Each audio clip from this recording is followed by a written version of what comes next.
when you were much younger, and I loved it. So let's do it again. Oh, that's nice. Sing it. Don't worry, we're not here to hurt your brains. Just want to stretch them a bit to be sitting for a very long time. Can we go around? Let's go around.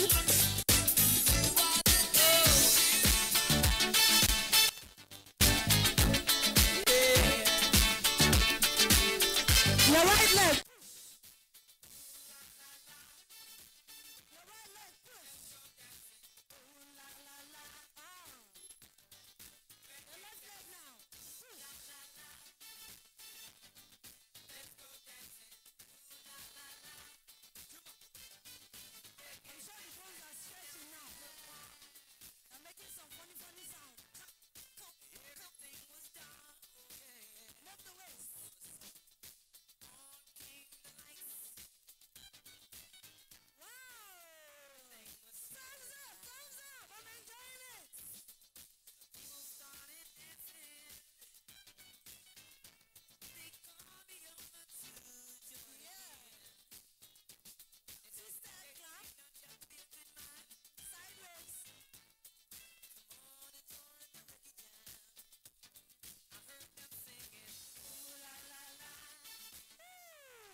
See that some mummies are still very groovy. Should I? Okay, let me ask the obvious. Between the women and the men, who won? The first time it was the women. So between the women and the men, who won? The women. Which table is the best? The table that has the best dancers. Which table? Which table? I think it's the table. Okay, Daddy said it's this table. So is this table. Let's put our hands together for ourselves. Let's celebrate ourselves. It's good to be old and graceful.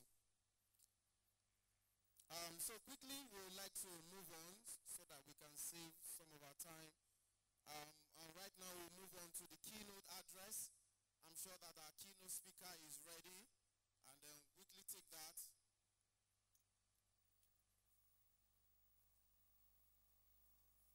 So, ladies and gentlemen, I'd like to respectfully invite to the microphone for the keynote address a man of great influence and affluence, a man that we respect so much, whose presence here we hold in high esteem.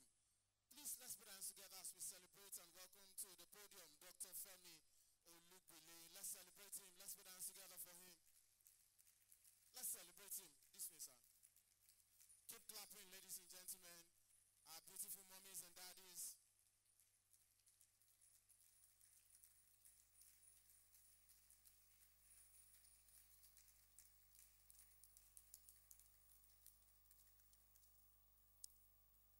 very much.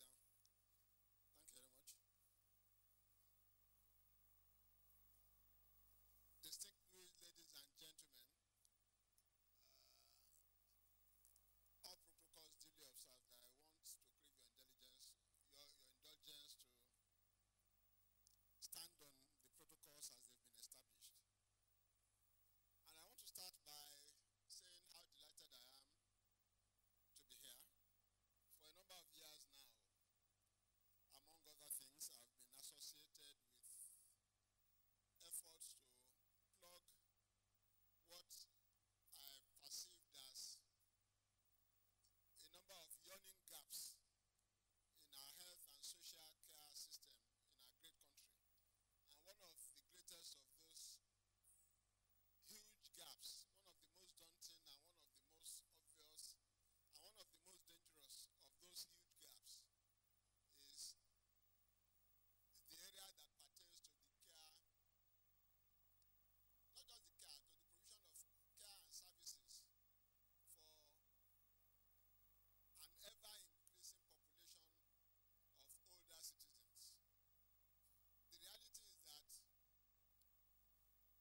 we started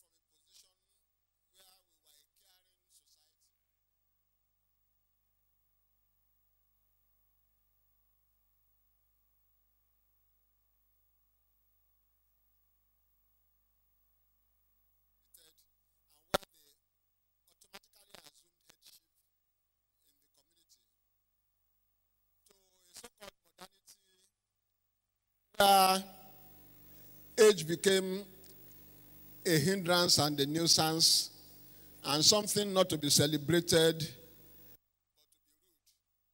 be rude for many people. And I felt that that was wrong, especially when you compared of the elderly to sustain the quality of care and the relevant. This is my speech.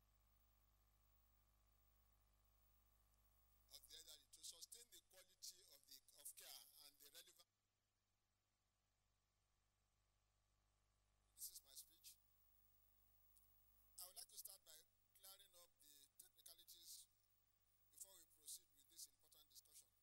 elder is generally recognized as someone who is of the age of 60 years or more. Geriatric, which is a medical term, technically refers to a person who is 65 years or more. Incidentally, again, as a preamble, I want to say that it's very daunting to come up on the podium after a number of great men of God have been here and they've taken this from a religious dimension. But it's also a big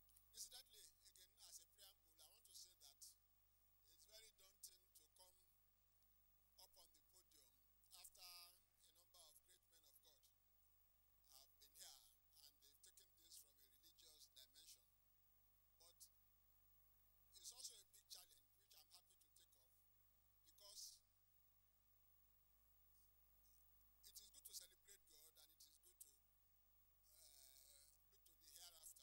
which I'm happy to take up because it is good to celebrate God and it is good to look to the hereafter. But a lot of the realities that represent the fate of the elderly are in the here and now, and there are a number of technical considerations that we need to focus on if we want to improve our society and if we want to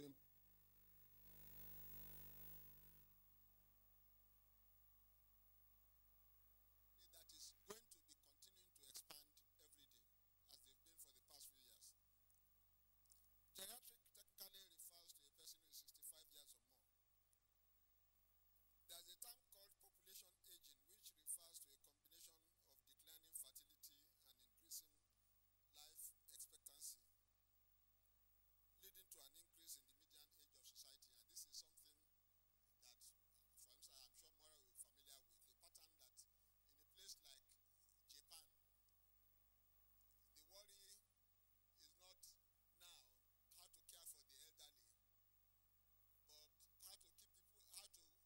The population of newborns is decreasing. We are not yet at that junction,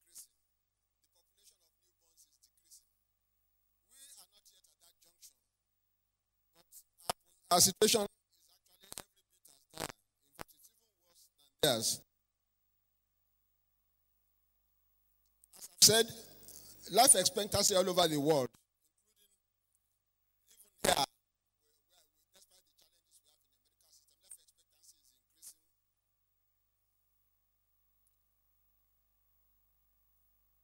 The trend of increasing life expectancy and an aging population first emerged in the most economically developed countries of the world.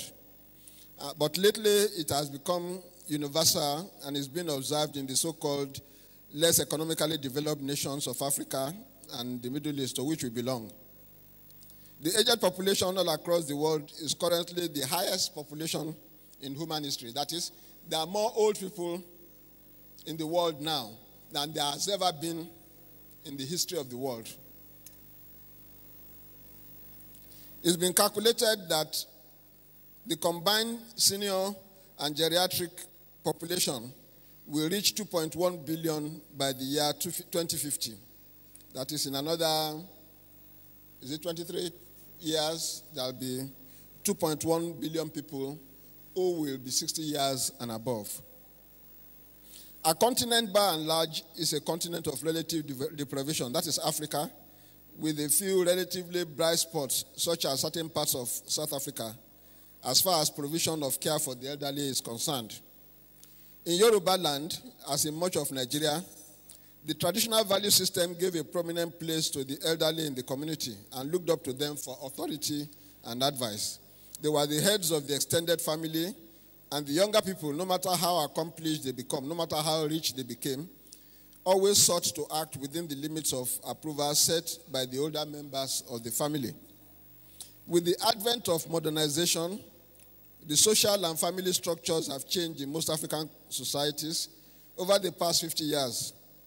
From the extended family that provided a safety net for all its members, young, old, disabled, able-bodied, there is now a focus on the nuclear family as the primary organizing unit of society. Physically and medically, old age may be looked at as a time of loss, relatively. Possible diminution in functioning of certain body parts, including some of the 5 perceptual senses: taste, sight, hearing, and the rest. In the context of the modern day, it is also often marked by retirement from formal career work and an increasing sense of lack of importance and even a lack of purpose within the society may creep in. The prevalent nuclear family structure, distinct from the traditional compound structure in many of our cultures, is ill-equipped to cope with the needs of the elderly. This is especially so if the individual develops physical and psychological problems, which are unfortunately quite common in our older populations. These include arthritis, diabetes mellitus, hypertension, cancers of various types, Alzheimer's disease, and other cognitive diseases, and some cardiovascular diseases.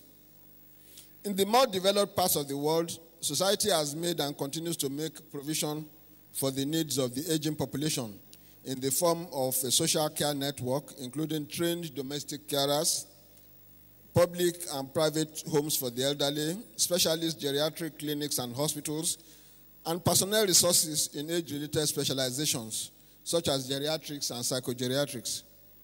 Many also have retirement homes and estates, which are purpose-designed communities for the aged, in which livability is enhanced by the provision of specially trained helpers and services. This exists in some of the Scandinavian countries. Elders enjoy perquisites such as free public transportation and social security payments, as we've had before. Inside,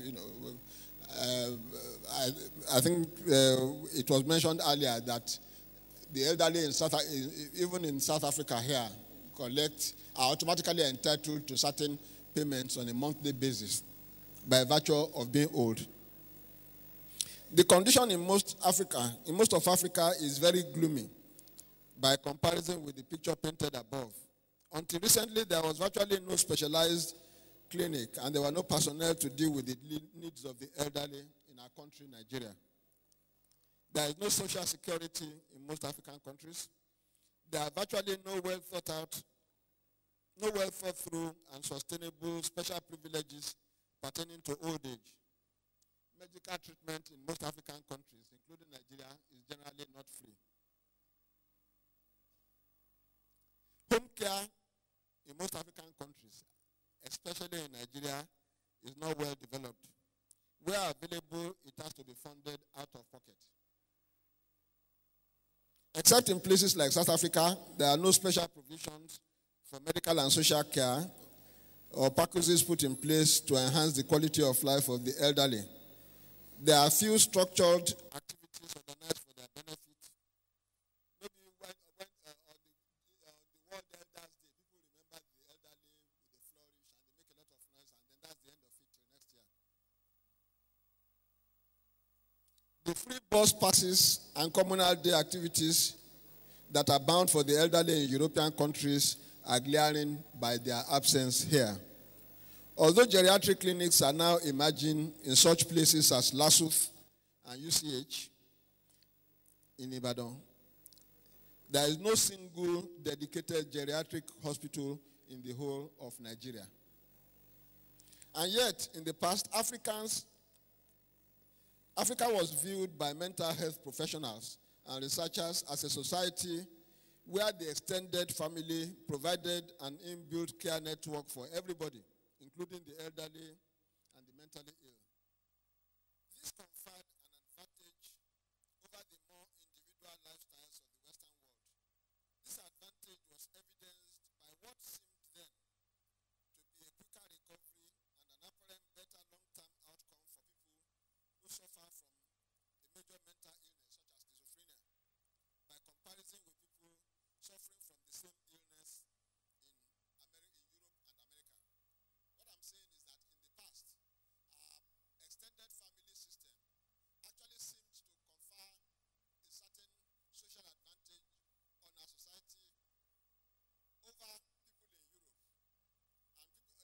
And the evidence of that was that when the early researchers looked at the outcome of some major mental illnesses, especially schizophrenia, they found that people recovered better and faster here because of the care they had in their families than in the more individualized societies of the Western world. Unfortunately, that extended family system has broken down almost irretrievably now due to the pressures of modernity, and nothing has replaced it, which is the problem that we have. And the people who suffer the most as a consequence of this are the elderly in our society.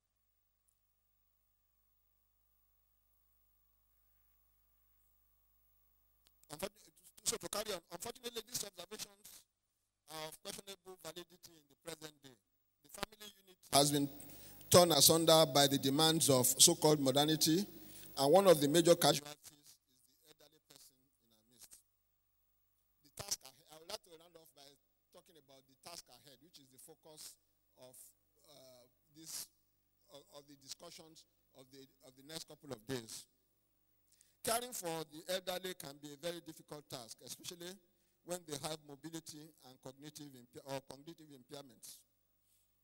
This is the reason why many families try different means to keep their elderly in hospitals for as long as possible on the slightest pretext.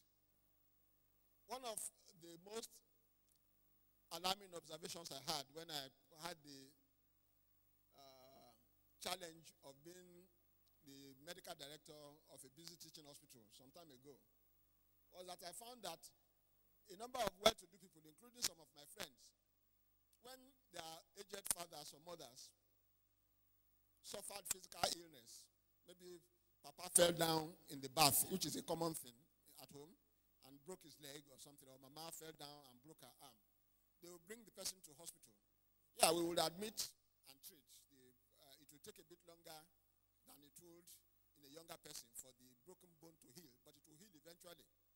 But then I discovered that even after Papa's fracture healed, the son will come to me as the chief medical director and say, please, can you keep Papa in the hospital a little longer? I'm ready to pay. So it wasn't, I looked at it initially as if they were abandoning their parents, as if they were uncaring. But some of these people were people that I knew. They were friends of mine, and I realized something, that it can be difficult to care for the elderly especially those who have certain problems. And the individualized family units in which we currently live our lives, and the absence of social and collective provisions for the care of the elderly, which exists in our society, have made it very daunting for people who have to care for the elderly. As at the time that I'm talking about, there wasn't even one single institution that was training home-based carers in the whole of the country. Recently, we've had a number of people coming in from abroad, Nigerians coming back from abroad and starting institutions for training, because the care of the elderly is a very specialized thing. It isn't, if you have somebody who has mobility problems at home, and he comes from the village to live with the child in Lagos, maybe the son takes him to the hospital, and then he is treated for his diabetes or whatever, he gets well, and he goes to stay in the apartment of the son in Lekki. First of all, he's away from his familiar environment, which is a major problem, so he starts agitating that he wants to go back home, and the son is very upset because he's wondering, what do you want to go and do in the village? The second thing is that he has mobility impairment. The son goes to work in the morning. The wife also goes to work. There's nobody to care for Papa. Even if they have a house help, the house help is not a trained carer. When the house help has suffered the pains of moving Papa, of helping Papa to go to the toilet for 2 or 3 days, the house help will probably come back and say he wants to go away because he's not trained for the job. And then there are certain other things that need to be taken cognizance of. Sometimes when people are elderly, especially when they have cognitive impairments, like the frequent situations of dementia, mild or moderate dementia, known as Alzheimer's, they can get very cranky, they can get irritable, so you have to understand what is happening so they are not reacting angrily to them. It is very difficult for the family unit to cope with ordinarily. It's not even a nursing thing. So even nurses, I mean, what they were doing when they discovered this was that they hired nurses and they put, let them know that I have a team of nurses coming to the house to look after Mama. One will come in the morning and one will come at night. But it is not, the care of the elderly is actually not even a strictly nursing duty. It is a specialized thing that requires very specific training that we haven't had as a general rule in our country here.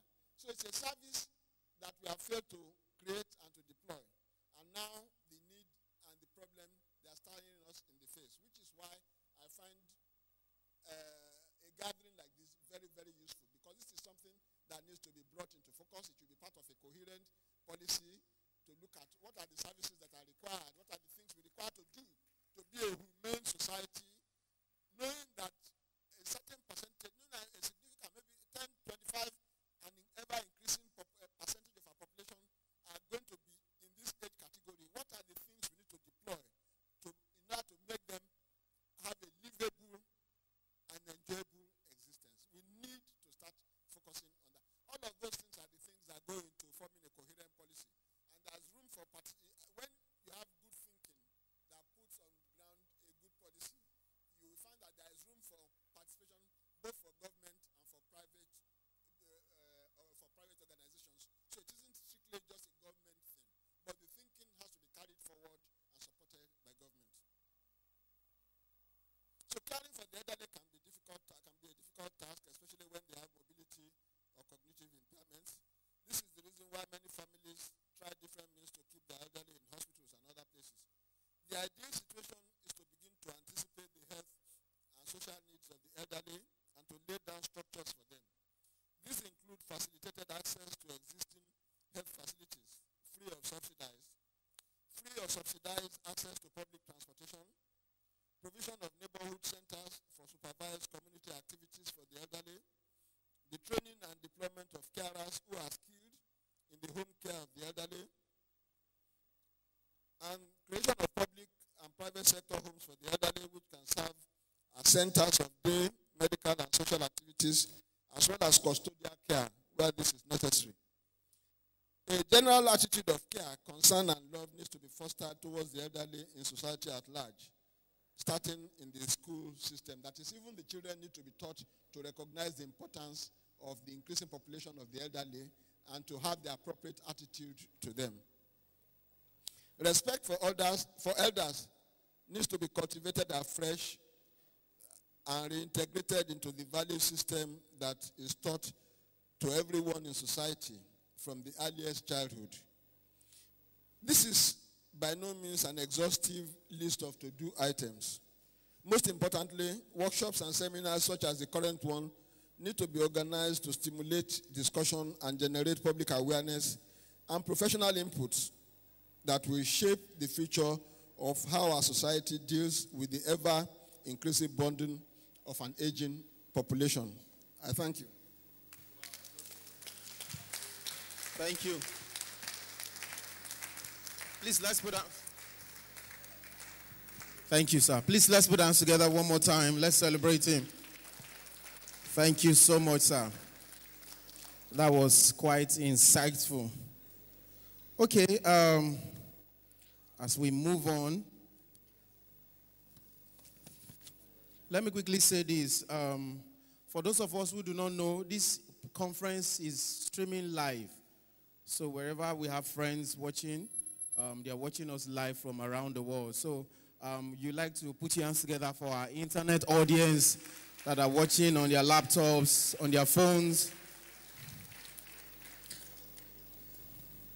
Family Arc Mission, Center for Active Aging and Networking, proud organizers of the 2017 Aging Conference. Aging Conference, World SEENAGER'S Day, Nigeria. Let's put hands together for this great organization that God is using for our old people. Okay, quickly, we have a side attraction, which is cultural dance competition by our elders. So that some people will not be wondering. So it's still our elders that are going to do it. Some people are already laughing. They are trying to imagine what it will look like. But I'm sure that you will be entertained.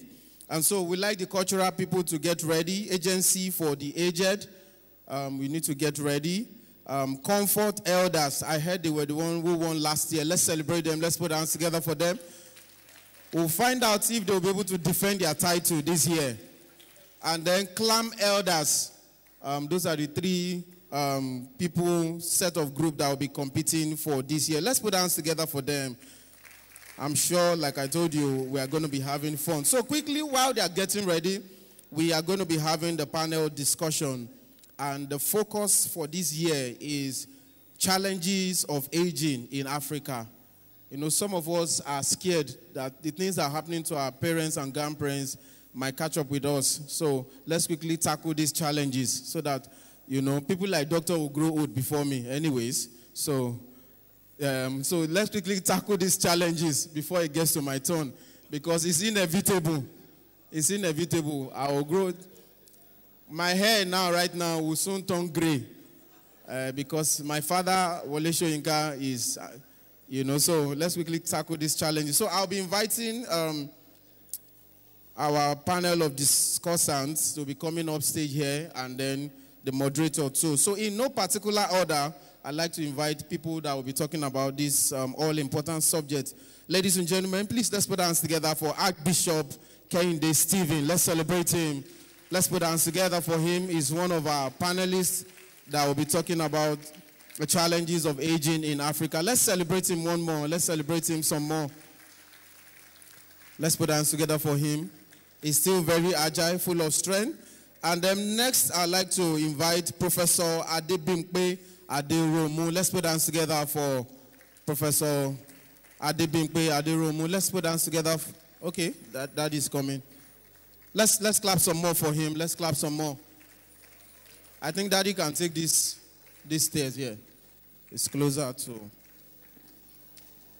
And then we have from the Lagos State Ministry of Health, we have a doctor representing the Lagos State Ministry of Health. So that means the government is also involved in what we are doing. First and foremost, let's put hands together for the present administration of Lagos State. Let's put hands together for His Excellency, Mr. Akinwumi Ambode. So let's put hands together for Dr. Tolu Ajomale. I hope I got that right. Let's put hands together for Dr. Tolu. And also we have in our midst Dr. Awoshika Olugbenga. Let's put hands together for Dr. Awoshika Olugbenga. Let's clap some more for them. Let's clap some more. And then next we have Mrs. Joanna Adeyileka. Mrs. Joanna Adeyileka. I hope I got that right. Please pardon me. Pardon me if I didn't get that right. Let's put hands together for Mrs. Joanna. Let's put hands together for her.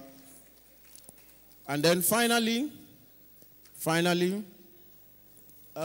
sound engineer, please, can you increase the sound of this other mic? Finally, let's put hands together for Reverend Dr. Kayode Aboderin. Let's put hands together.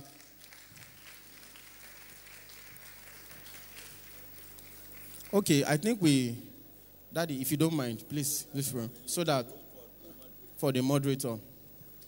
All right, can you make it louder? And then to moderate this session,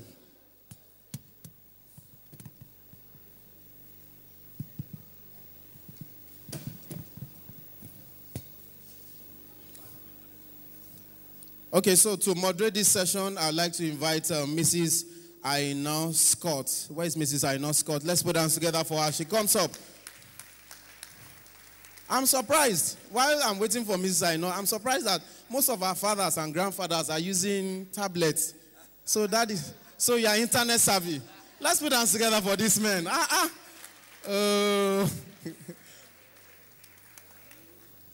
All right. Can you...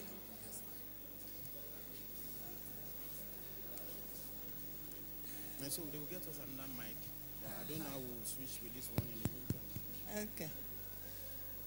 Thank you very much, my MC. I'd like to say good afternoon to all the distinguished elders that are here. 1, 2. Can you give God a round of applause? Another round of applause for the coordinator of this program, Dr. Oludare of Ark Mission. Thank you and God bless you. It's my pleasure to be here today to discuss, to moderate rather, the challenges of Africa. We have here to my left all the discussants. They are distinguished in their different profession. And I can speak Yoruba very well. Do you want me to be translating to you in Yoruba? Is there anyone like that here? Thank God. So please come along with me as I hand over the mic to the lady on my left to introduce herself, and then she passes it on to others. Thank you. Our mothers, our fathers, our grandmothers, our grandfathers, and great-grandmothers and grandfathers, I greet you this morning. My name is Mrs. Johanna Adeyileka.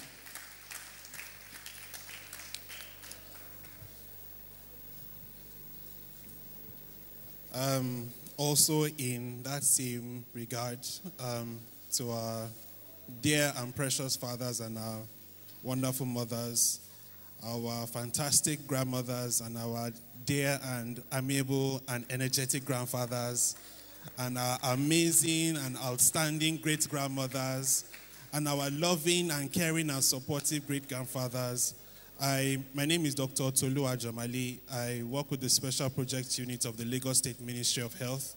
I bring regards from the Honorable Commissioner, Dr. Jide Idris, who has asked and directed that I come here to ensure that we also come and support the conference that is taking place today, and to inform you that the Lagos State government is keen and working to ensure that we provide the support and services that are required for the elderly in Lagos State. Thank you very much, sir.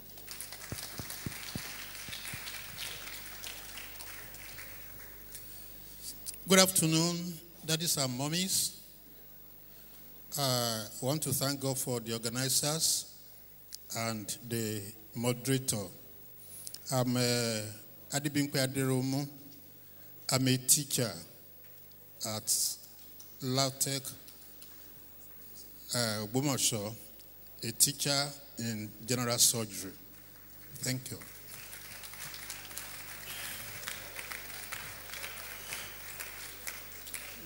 Praise the Lord. Praise the Lord. Praise the Lord. Our daddies and mommies, and grandmothers and grandfathers, we want to appreciate you. We want to thank God for this precious day.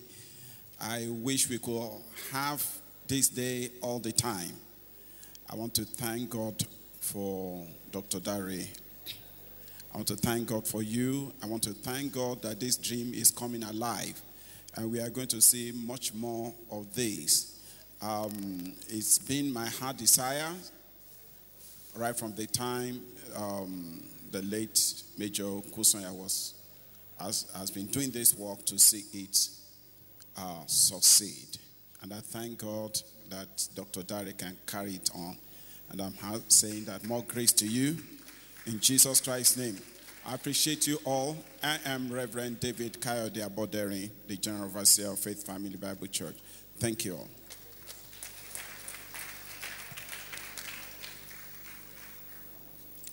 The Lord is good all the time. Worthy is the Lamb. Worthy is the Lamb.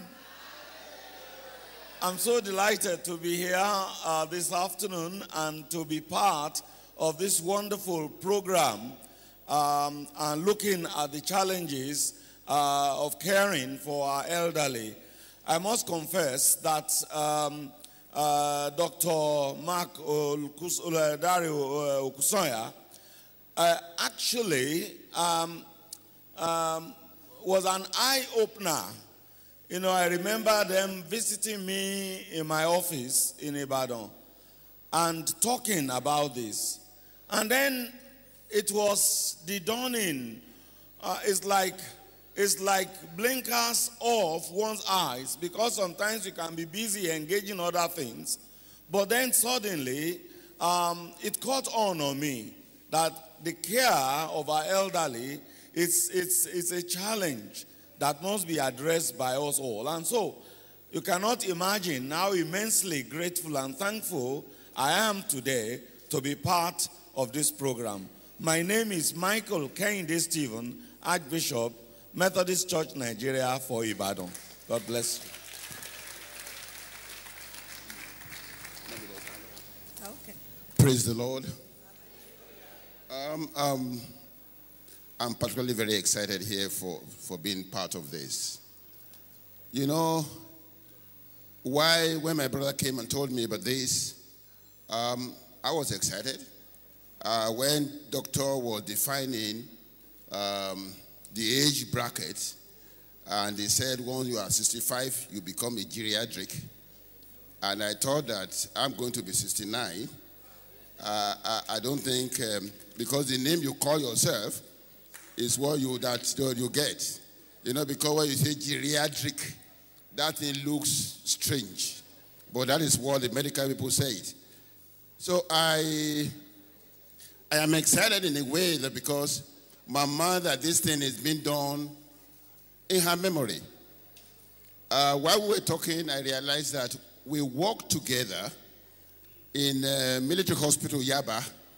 I was an officer in the Nigerian Army then, and she was one of the nurses that were working with us.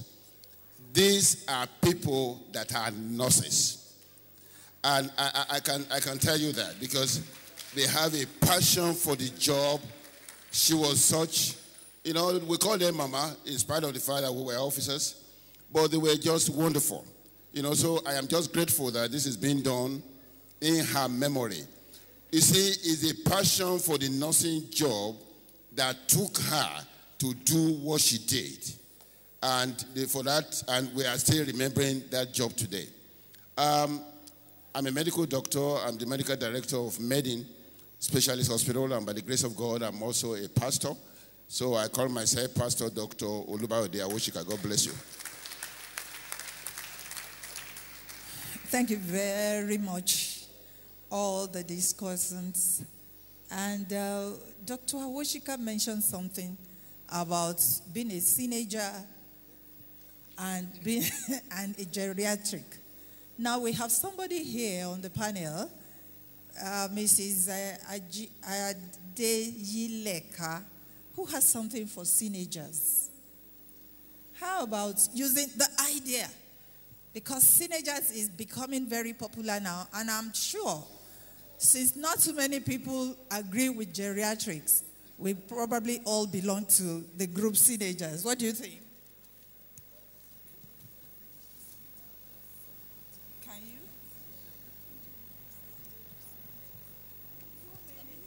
2 minutes. Just 2 minutes. Just 2 minutes. Just for everything.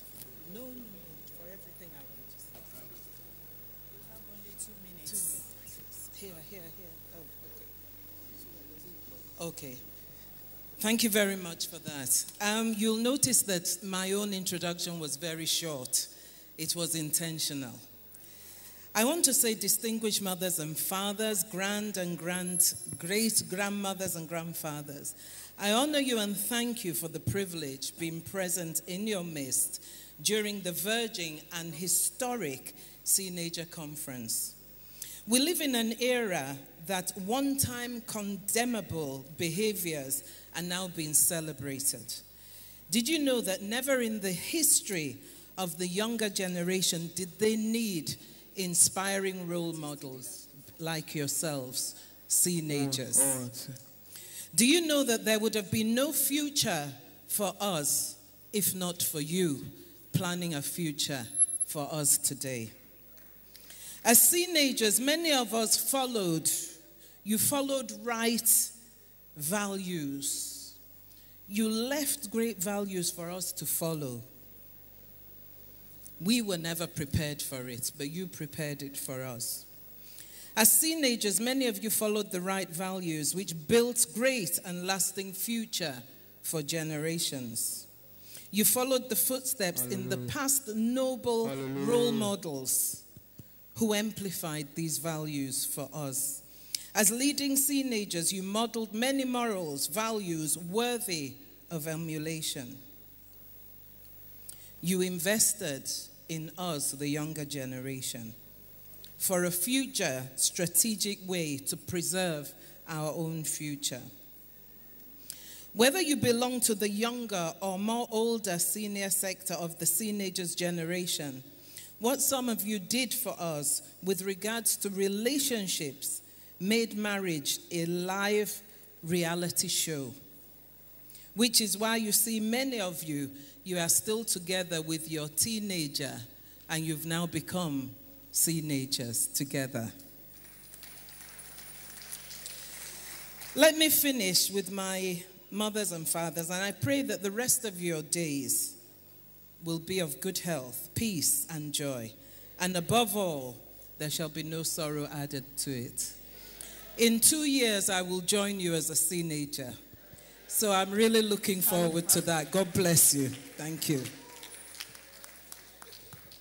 Thank you so much, Mrs. Adeyileka. Adeyileka. I'm sorry about that. It's because I'm used to hearing Agunlejika. So Adeyileka, thank you very much. I promise you I will not mispronounce your name again. Now, welcome to the topic of the day, which is challenges of Africa. As we have heard, we have the panel of discussants as professionals. So they come from various areas of profession, and I will be leaving the mic to them to discuss the challenges of aging in their own profession. We have 3 minutes each. They have just reduced our time. I thought I was going to give 5 minutes before. Thank you. Thank you very much. I will go ahead straight because, listen, my mom is 95.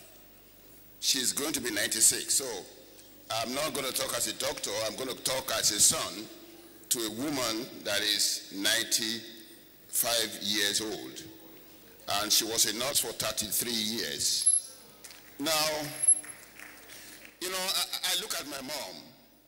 Anytime I see her, apart from the case of arthritis because the pain in the leg, I don't see her getting old. You know, her mental state is still very strong. She remembers names and everything.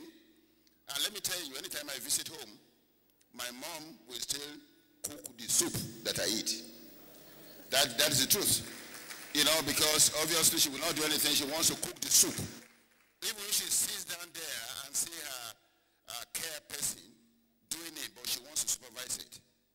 You know, but one thing I see in old age is loneliness. Loneliness in old age. And the question I ask, you know, because I had this relationship with other senior people, many of them complain about issues in old age. Oh, old age is difficult, old age is this. And I wonder, all of us, we all pray to be old. If we all pray to be old and then the old ones are complaining the age is bad, what do we pray for? You know, like I said, loneliness is a major aspect of old age. And what I see about that is that because, like the doctor analyzed, the extended family system that had been a guard for us in the old time is no more there. You know, most of these women, most of our parents now live alone, or you have a care person who is not trained. You know, so anyway, let me rush through it quickly. So you find that loneliness is a major aspect of old age, and I believe that one of the things we need to do is that, say, we need to try to cultivate, like the doctor was discussing. It's not an issue of bringing the person to stay with you.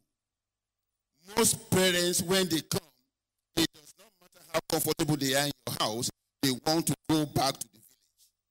Because the reason being that within their community, they have people they can relate with. So basically, they are more comfortable within their environment than you isolating them and taking them to Victoria Island where they are not used to. So we need to be able to do something to make sure that we create a situation where they can enjoy themselves within their own environment. Thank you. Thank you so much. I'm not going to waste time. I'm going to call on Archbishop Stephen to enlighten us. I just want to say that as far back as 1975, as a pastor minister in Lagos, we were very close to elderly people. And there was this woman, she's now late. She was staying all by herself. The children had migrated, none of them in Nigeria. And then I was to that woman like a son, like everything. Believe me, when she passed on, it was an initiative, my own initiative, to rally the church members to give her some form of funeral. None of the children showed up. And then, sad as that is, you may think that happened in 1975. The story is becoming the same even in 2017.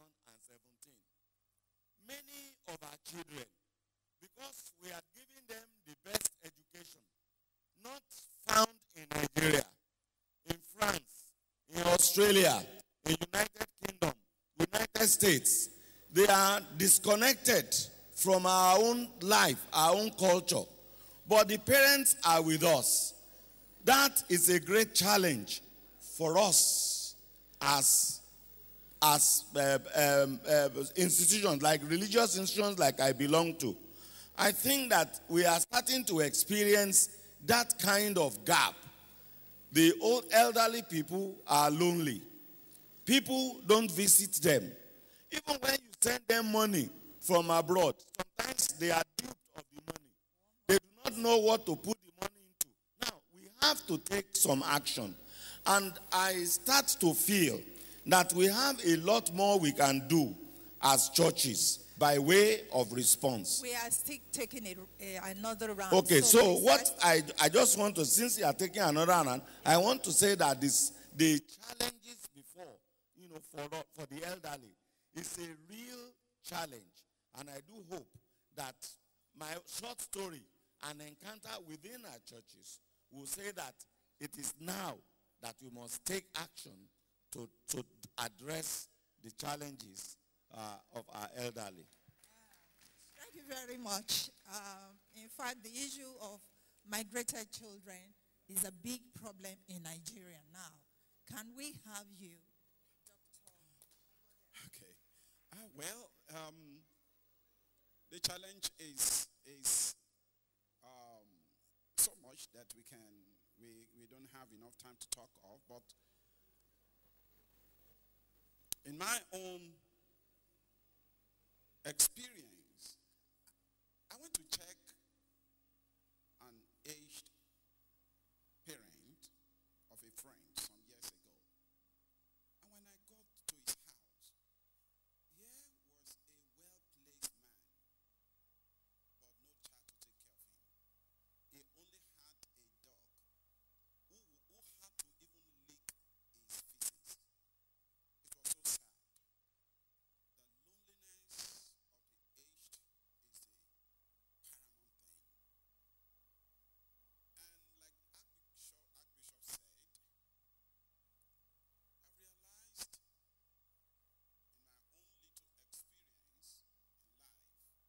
is a paramount thing. And like Archbishop said, I've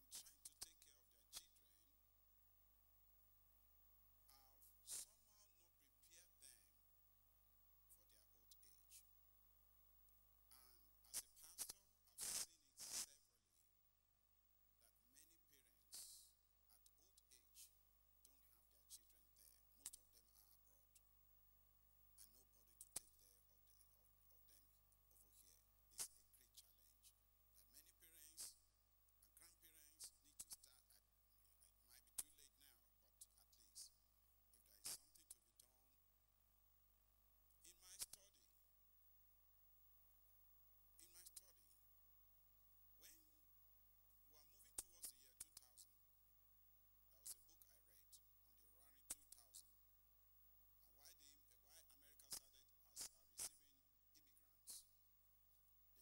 experience in life that many parents,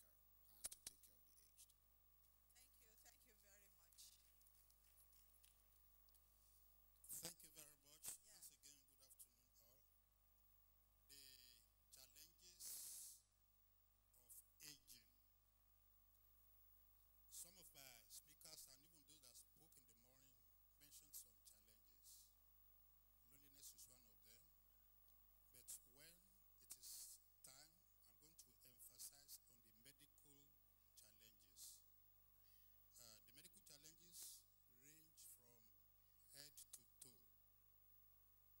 medical challenges. The medical challenges range from head to toe. If you go system by system, you see that most of the elderly, they experience some form of memory loss. They experience pains in the legs, the arthritis and those things. I remember I talked on that some few years ago.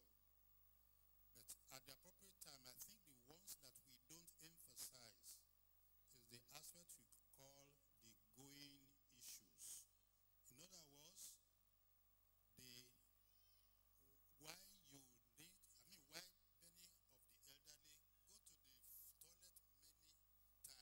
frequently, and why it could be embarrassing sometimes. So when I come forward again, I'm going to mention some of the causes that cause this phenomenon of having to go to the toilet occasionally, why sometimes you may even urinate in your pants without knowing, and why you smell. So this is an area that we are going to emphasize and what we can do about it. Thank you. Thank you very much. Our next speaker is a representative of Lagos State Government. And can you please mention areas where the government think they can help in solving? Or is there a policy in the pipeline? Okay, I think this will take longer than 3 minutes, if you permit me. We give you 5 minutes. Thank you very much. First of all, it is important to mention that while a lot of issues are being discussed in terms of providing support from the family background, it's also important to examine the medical and social care system that exists in Lagos State and by extension Nigeria.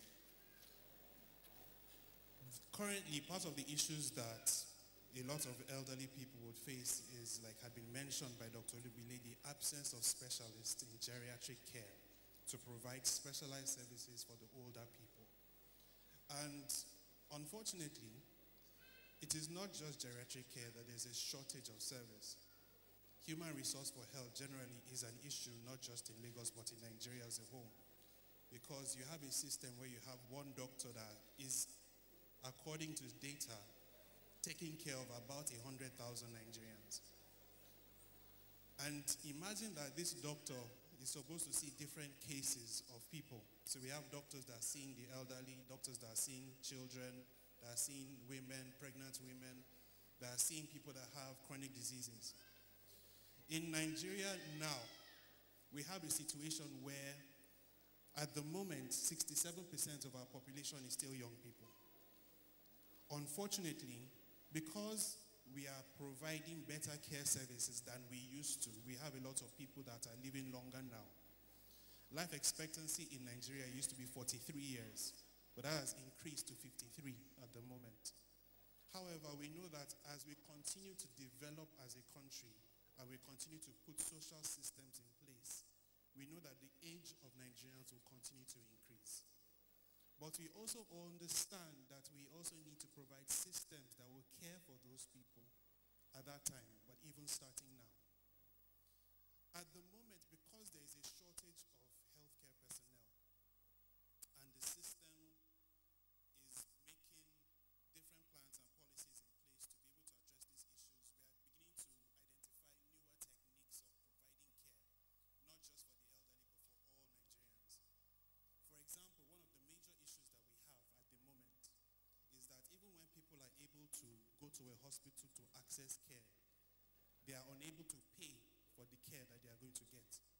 And that is a major problem because over 80% of the payments that happen in our hospitals are out of pocket. And by that I mean that you have to have saved some money from yourself to be able to pay for medical services. And when you don't have that money, it is a big problem going forward. Some hospitals will say they cannot admit you because you cannot pay. Other hospitals will say, oh, we cannot discharge you because you have not balanced your payment. And that is because it is a system that is largely out of pocket. At the moment, the state government, Lagos particularly, is putting a health insurance scheme in place. The health scheme is supposed to provide a buffer for older people and younger people, but provide protection, financial protection for all Lagosians. This scheme is going to come in next year, which means that every Lagosian will pay a minimum amount of money in order to provide care coverage for themselves. Now, the idea behind this is if every Lagosian has to pay 4,000 naira per annum for your health care, or 6,000 naira for a family, that covers any medical illness you will have. Once you are able to provide evidence that you have an insurance coverage, you are able to access care. That way you don't have to save up hundreds of thousands of naira for illnesses that you are not expecting, for family members that have some kind of health challenge, when you're even still trying to deal with other social issues as well. I think if, perhaps when I come back, I can elaborate a lot more on this, please. Okay, thank you very much. When you're coming back, you're also going to talk about what you're doing about shelter, because we find a lot of them living under the bridges in Lagos. So, and then those who are poor, is there any preparation or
a kind of cooperative society Thank you. with profitable ventures. Thank in you mind, very much. And also remembering to deal Thank you, from sir. spiritual angle, from our worship, Thank with you so some of the much. psychosocial issues that affect the elderly. Thank you so much. Somebody whispered in my ears, why is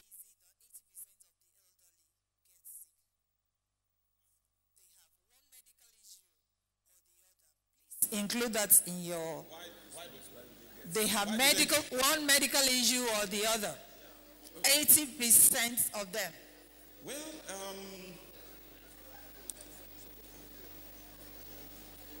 it's still what we are talking about.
At the age of 95, but he couldn't get anybody to even socialize with, and that caused him ill health, and still died at the age of 95. But possibly he will have lived longer. So I still see, I don't know what we are going to do about that, but the Archbishop is laying something I believe in churches, religious organizations will have to do something about it in talking to our church members, in waking up, seeing their children step into the value, the African value of taking care of the aged. What we are even having right now is that the aged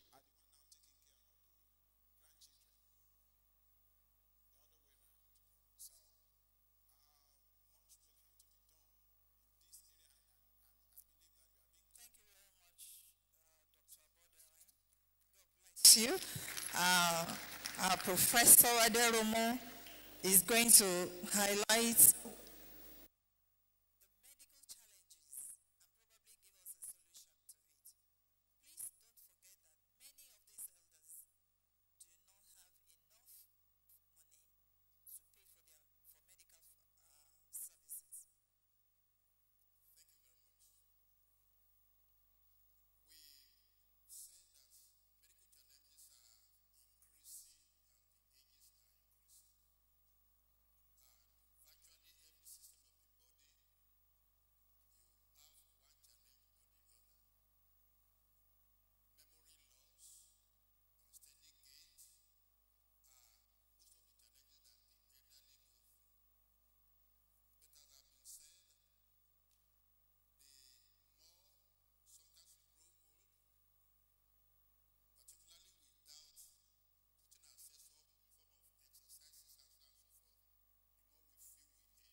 sir. Thank you, ma, the moderators, and all my daddies and mommy here present. I want to greet you all. My question goes to the representative of the government. Because it has been discussed on this discussion, we mentioned that there were no enough knowledge for the health workers on how to handle the elderly. Now, well, you mentioned something that the government is preparing the health workers, some of the health workers in our centers to care for them mentally and as well as geriatric care. When is this going to likely take place? That is one. Two,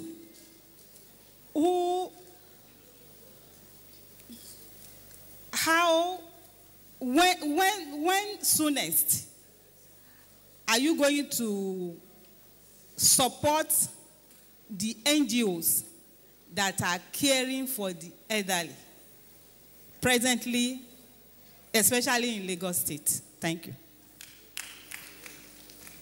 Thank you very much. Thank you. Actually, with all respects to our parents, our mothers, our fathers, our grandparents here, and to Mrs. Mora, God bless you. My question is, my name is Pastor Fumi Oluwafemi.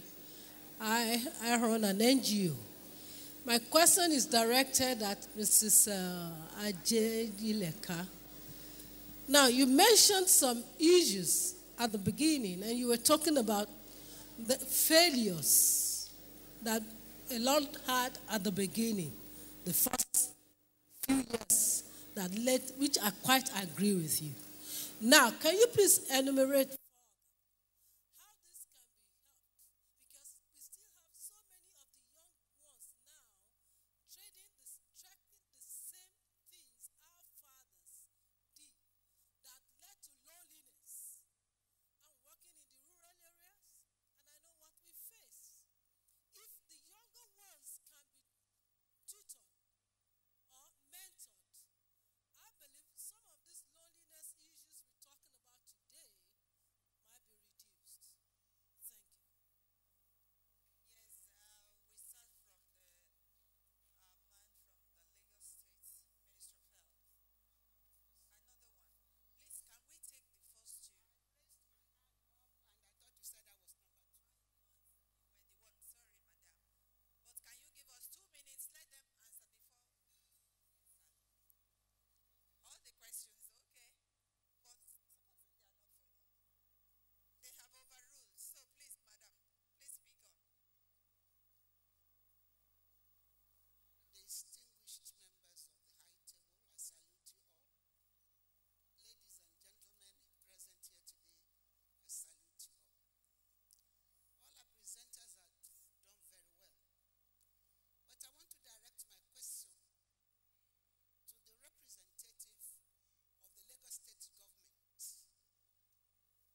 About loneliness, they organize holidays for the elderly.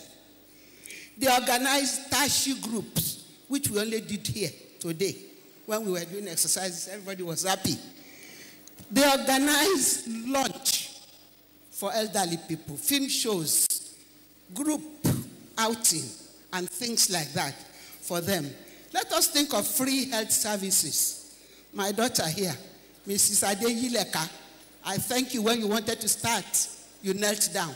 Please clap for her. That is the culture. That is the culture of our people. God bless you. We hope everybody will learn from her. And finally, all the mothers here, I salute you. I have a love song for you before I put down the microphone. All the fathers, I have a love song for you before I put down the microphone. Dare, I've already greeted you. You will grow. The Lord will bless you for giving us this pleasant time. You will not die young. Yeah.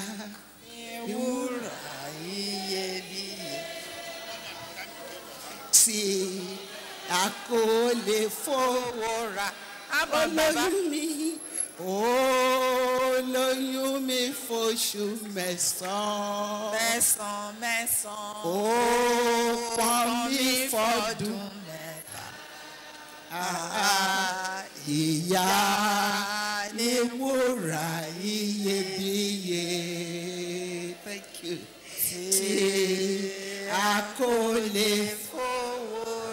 Please clap from all the mothers in the house. I don't want to be partial. Let us sing for the fathers as well. Baba mini, baba mini. Bolowo lọ́wọ́. Baba mini. Bí o tiẹ̀ ní rárá. Baba. Thank you very much. God bless you all. A big round of applause for Mama. Thank you so much. Now, to answer the question. Want to introduce me? To answer the question. My name is Professor Winifred Olufulayo Fashola. Thank you. You're welcome.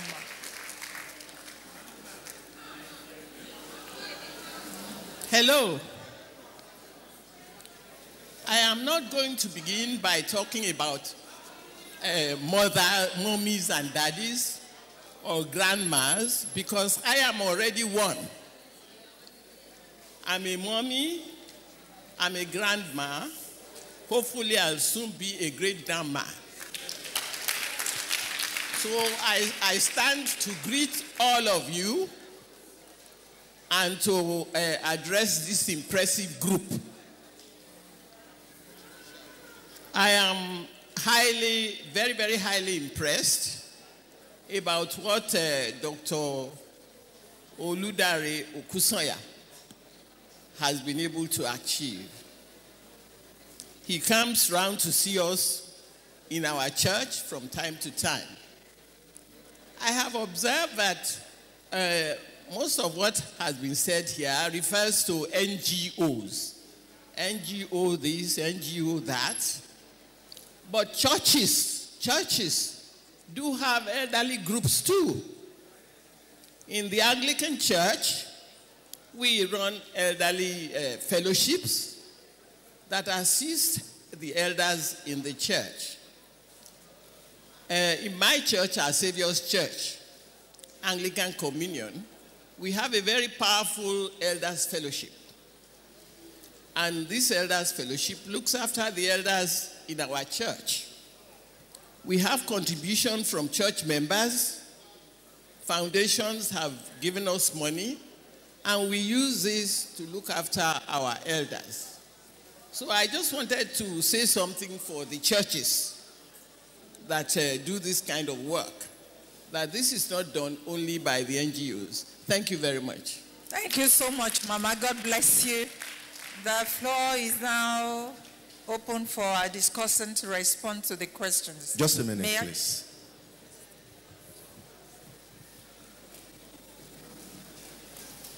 All protocols observed because of time. I'm not mentioning anything.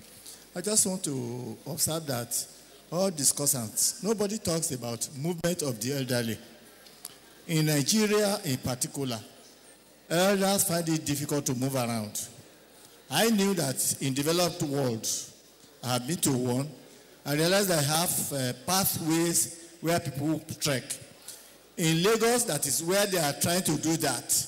Traders have occupied all these walkways, and elders don't have walkways. So elders can't cross the street, elders can't go out, elders can't move. What will elders do for their own movement? How will they be assisted?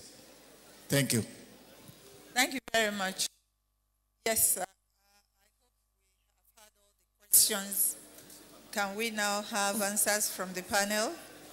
Oh.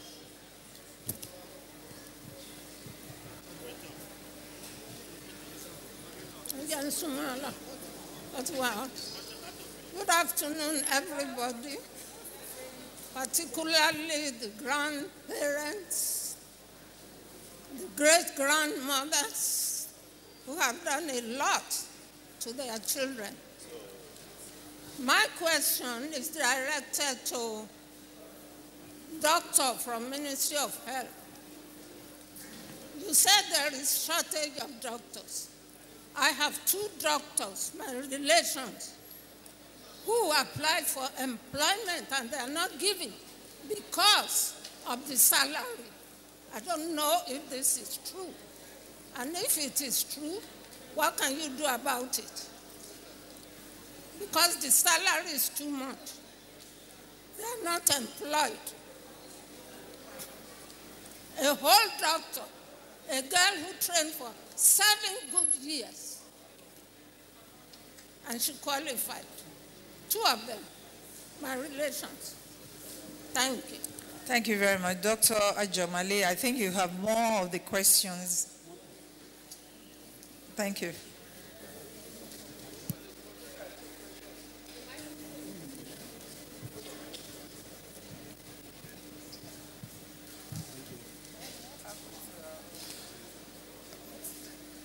I was just thinking that I think I'm in trouble here today. Not really. But by God's grace and with your support, because we're all part of this government, I would address the questions one after the other. We'll start from the first question about when we are going to start. Since we have decided to do a task shifting and task sharing system to train our doctors and our nurses on how to care for the mentally ill and the elderly, I think the question is, when is that going to start? That has started already. We trained over 800 healthcare professionals in Lagos across 57 flagship primary health centers. And the flagship primary health centers are what some will call a comprehensive primary health center. And there's one of them in all the local governments and all the local council development areas in Lagos. So if you have geriatric related concerns or mental health concerns, the best place to visit is the comprehensive or flagship primary health center in your local government. Fortunately, these are, you'll be able to identify them when you see them. Perhaps if you're in that particular LCDA, you will know that the comprehensive primary health centers are usually bigger than the regular primary health centers that you have available. So that program has started already. We did the first phase of the program. We started the program in November 2016. And so it is currently operational. And we are providing mental health and geriatric health in primary healthcare level. So that is for the supply side. But like I mentioned, that part of the concerns is about payment, which is why to complement and ensure that that system works, and you are able to not just see a doctor, but be able to get the care you need, you should also participate in the Lagos State Health Insurance Program that will commence early next year. The next question from the same person came on regards to support for NGOs that are caring for the elderly. I think in that regard, we know that we have different NGOs that are doing different things. So the support you may be referring to has to be is diverse because each NGO provides a different kind of service. Part of the support that the government is providing and intends to provide is to create a policy environment that allows your NGO to thrive. More often than not, we find that a lot of NGOs are seeking financial support, because I'm assuming that that is what the question is actually addressing.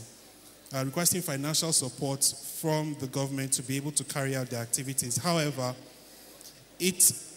I mentioned in a previous meeting that it is best if we begin to expand our objective and begin to think outside the box. NGOs can get support from other organizations. There are many philanthropists and many private organizations that are looking for what to do, either for the elderly, for mentally ill, who are looking for someone to channel those funds through. The government is currently focusing on providing that environment to allow those NGOs to thrive, to ensure that it is not difficult for you to register your NGO. It's not difficult for you to get recognition. It's not difficult for you to push your initiatives across, so that we can all work together. I mentioned earlier that part of the things that we hope to do is to ensure that we are all taking ownership of the work that we are doing. We are not all focusing on government doing everything, but communities also participating in care for the elderly, private organizations also participating in care for the elderly, so that it will become more holistic and we can cover the ground, because it is all our own. The government belongs to us, but the issues that we are also addressing also belong to us. And we need to take ownership of those things in order to ensure that we are able to achieve the objective that we have set out to accomplish. The next question was on any plan for the establishment of a ministry for the elderly in Lagos. I will take that as an advocacy, and I will carry that message across to His Excellency to inform him of the demand of the people for a ministry for the elderly. The next question was as regards to scholarship for children who want to study. There is a Lagos State Scholarship Board that currently exists that provides support for people that want to study. But we know that part of the criteria is to ensure that they have excellent results from their secondary school. It is a very strong prerequisite for them to be able to access some of these funds. These are the things that they collect as bursary when they're in school, when they get admission, so that to help cushion the effect of paying for some of these services and ensure that we bring out more doctors. But beyond that, I think the question of having more doctors is not just enough. We have currently 180 million Nigerians. Nigeria is the most populous black nation in the world. And there are so many things that go into ensuring that we develop our society. And that goes beyond just having enough doctors. It also means we need to have more engineers who will build structures. Because if you have a safer environment, then you have less need to go and see a doctor. We need to provide a safer water system, a safer environment in terms of infrastructures, as well as in terms of policies, so that we can have a holistic approach at developing our communities. So we are not encouraging everybody to study medicine, even though as a doctor I would say that you should ensure that all your children study medicine. But it's important that we take it from every angle and every perspective. Thank you very much. Can you please just round up? So the question of a transport system, I know that the Ministry of Transportation is currently engaging a program where they can provide like cards that allow elderlies to access the BRT systems. That this BRT structure is supposed to allow access for us to travel from one location to the other. We also need to enforce, however, the use of rules and regulations in our country. Sometimes it's a problem that when you have the Lagos State enforce some of these policies like moving traders away from walkways, it's the same traders that will complain that the government is not allowing them to work. However, it's important that we respect the rule of law and follow due process in order to ensure that we have a civil, a sane, and a developing state. The question of doctors not being employed, I'm not very sure about the question. I think you were saying that the salaries were too small or too much. I'm not sure what the question was.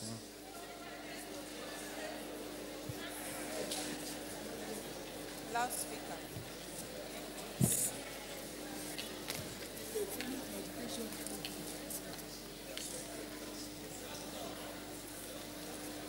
salary was too much. Government cannot pay. Yeah, they answered it. Oh, you want to say something? You want to say something? They are on my neck. Oh, I should round up.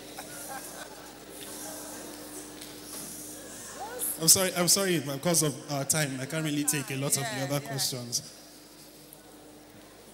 But I think that with regards to having more personnel is something that we're actually working on. We're actually creating more opportunities to employ more doctors, to employ more physiotherapists, to employ more nurses, so we can have a larger and a better system. To the other issues, they're a little bit beyond the scope of what I've been directed to come and handle here, but I think there are other appropriate channels that we can address those issues. Thank you very much. Thank you very much. A round of applause for Lagos State government. You can see that they are touching every area. In a matter of time, it will begin to show up. I believe so. There was also a question for Mrs. Ade.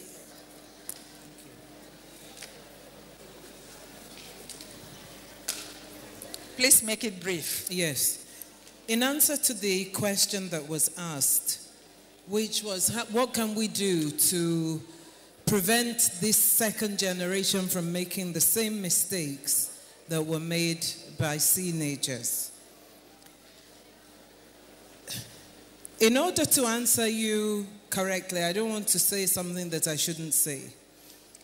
I want to go back to what was said regarding education and culture and so on and so forth. I also want to address the fact that we were told that we don't have enough doctors in Nigeria. That's because they are all overseas. That's why we don't have the doctors we need in Nigeria. Why do we have most of our second generation going overseas? It's because the education system in Nigeria is not substantial enough. If it was, our doctors would be here, our children would be here, but because things are not as they should be, they are going overseas. So therefore, what I'm trying to say is that it is our situation in Nigeria that have driven the second generation out of Nigeria, that are keeping the third generation out of Nigeria, that don't have a culture, that don't speak the language, and don't do anything. So let us not blame parents, let us not blame children. Let us look at our own foundation that has prevented our own people from staying in Nigeria. Thank you very much. God bless you. One more word from each of the panelists. Yeah. One word. Yes. I just want to say that, old age is not all that bad. It's a time for you to develop new interest, discovering new ways of service, spending more time in fellowship with God. It can be a happy and winsome or empty and sad, depending largely in the faith and the grace of that person. Thank you. Thank you. Round of applause. I just want to say one thing. Yeah. We can derive greater strength and support by establishing network amongst ourselves as the elderly. Calling, talking, praying together, doing those things, even before we have large organizations. Those little things will be of tremendous help. Thank you, sir. Amen. I just want to talk to the Lagos State government. I want to appreciate what they are doing so far. In as much that all the responsibilities cannot be placed on the government, but we still have to look into what developed countries have been doing to the senior citizen, and that the government needs to do more. The developed countries take the senior citizens' care as paramount, to the extent that even when there is in the summer, when it is hot, they make sure that they send out vehicles to carry out the senior citizens. Better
didn't say the panelists. Panelists too want to. Okay, bring out your phone. They might be fortunate.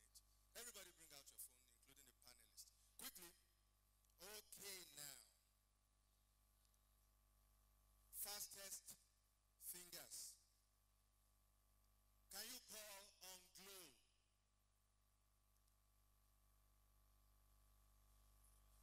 Are you ready? Please, if you are not 60 years and above, don't join. Except if today is your birthday. Kumi Akiyemi, happy birthday. You are celebrating with her mother. So your mother has a... Where are you, Kumi? Can we just sing happy birthday to them? Happy birthday to you. Happy birthday to you. Happy birthday. Happy birthday. Happy birthday to you.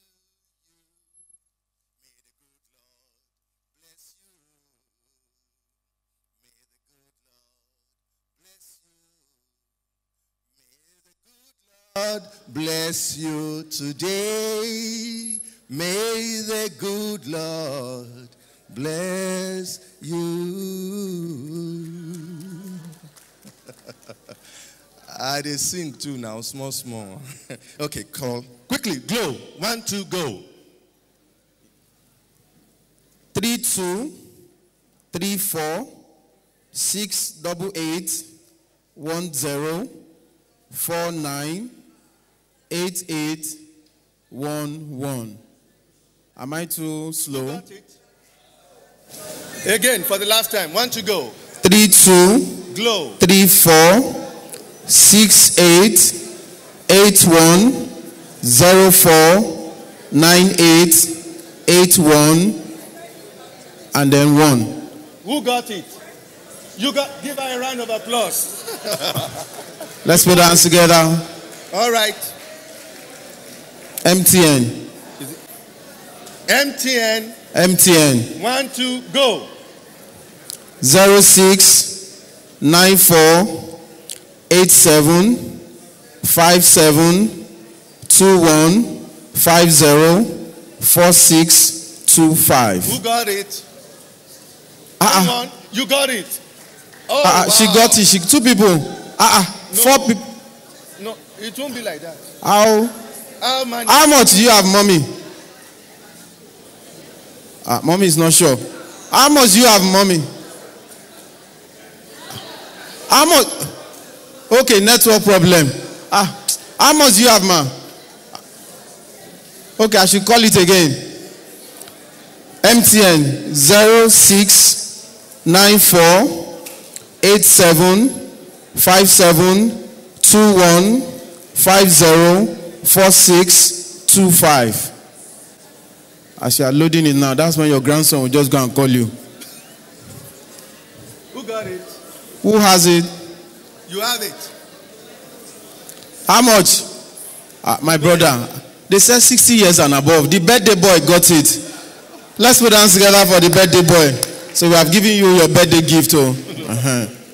Etisalat. Anybody using Etisalat? Etisalat. I should call it? Okay. Etisalat. 20 78 68 04 40 65 700. How much do you have? 2 people raising their hand again. Mommy, how much do you have? How much? 2. Who got it? Okay, mommy has gotten it. Let's put hands together for mommy, finally. Okay, Ethel, before, as we round off this segment, Ethel. Or I shouldn't bother. Ethel, are we ready? Ethel, let's go. 5910 91 99 09 87 3269. Ethel. Who loaded it? Nobody. Let me try again. Our grandmothers, let me try again. Oh, mommy, you have it. Okay, mommy has it. Let's put hands together for mommy. We still have other ones coming. Okay, so we have our gifts for our panelists. On behalf of Family Act Mission, we want to thank you. Where's the photographer?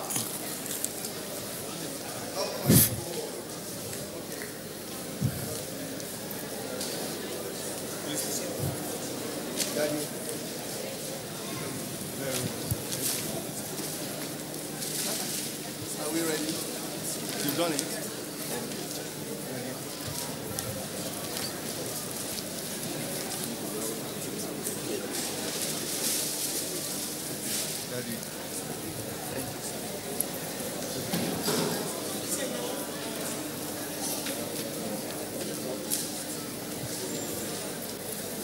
Please, can we have two more packs?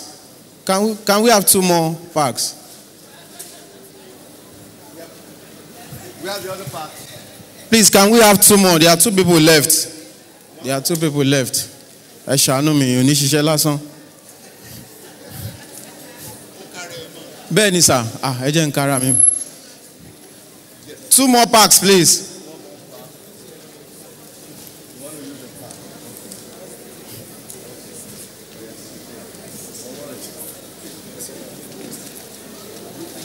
One more part.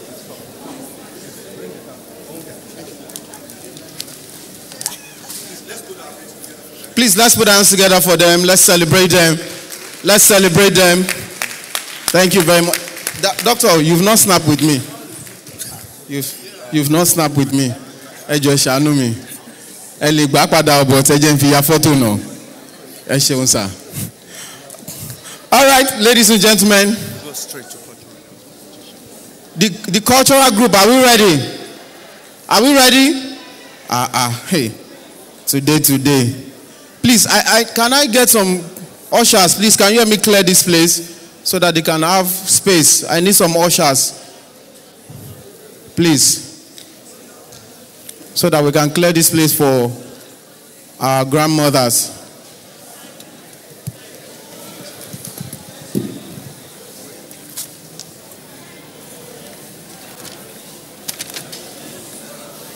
Okay, if we are ready, let me call the first group in no particular order.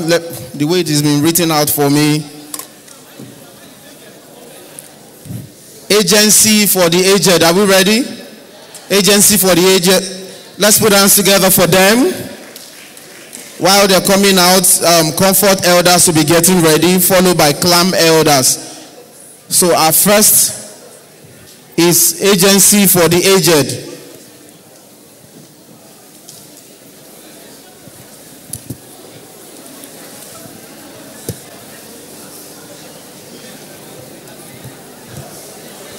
Please, let's put hands together for them. Agency for the Aged. Let's celebrate them. Let's celebrate them as they come to show what they've got. Let's clap for them, ladies and gentlemen, mommies and daddies. Agency for the Aged will be coming up first. Comfort Elders, you hold on. They will come second. And then Clam Elders. So let's put hands together for them.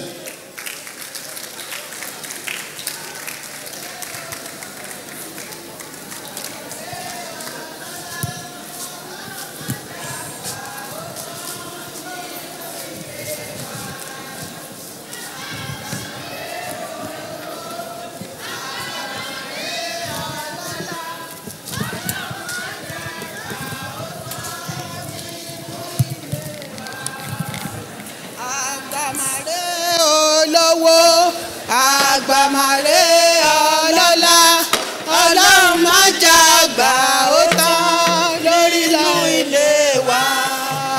Àgbàmàrè olówó àgbàmàrè ọlọ́lá ọlọ́run má jàgbà ó tán lórílẹ̀ ilé wa. Àgbàmàrè olówó àgbàmàrè ọlọ́lá.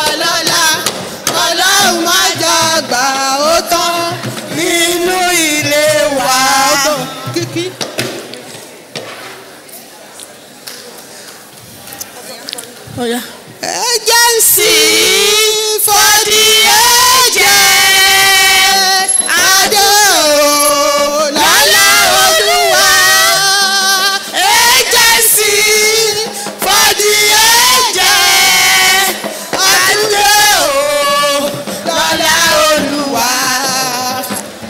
Agency for the aged. Adé o, lọ́lá Olúwa. Agency for the aged. Àtúndé o, lọ́lá Olúwa. Ẹ ṣé o, Jésù. Ẹ ṣé o, Jésù. Àdúpẹ́ o, Jésù. Àtúnṣe o, lọ́lá Olúwa. Ṣé ni máa dúpẹ́? Ṣé ni máa àìníye lórí Jésù? Ṣé ni máa dúpẹ́ wá? Ṣé ni máa dúpẹ́? Ṣé la máa yíyan? Àìníye lórí Jésù. Ṣé la máa dúpẹ́ wá? Ṣé la máa dúpẹ́? Ṣé la máa yíyan? Àìníye lórí Jésù. Ṣé la máa dúpẹ́ bàbá? Máa yíyan o. Àìníye lórí Jésù. Ṣé la máa dúpẹ́ bàbá?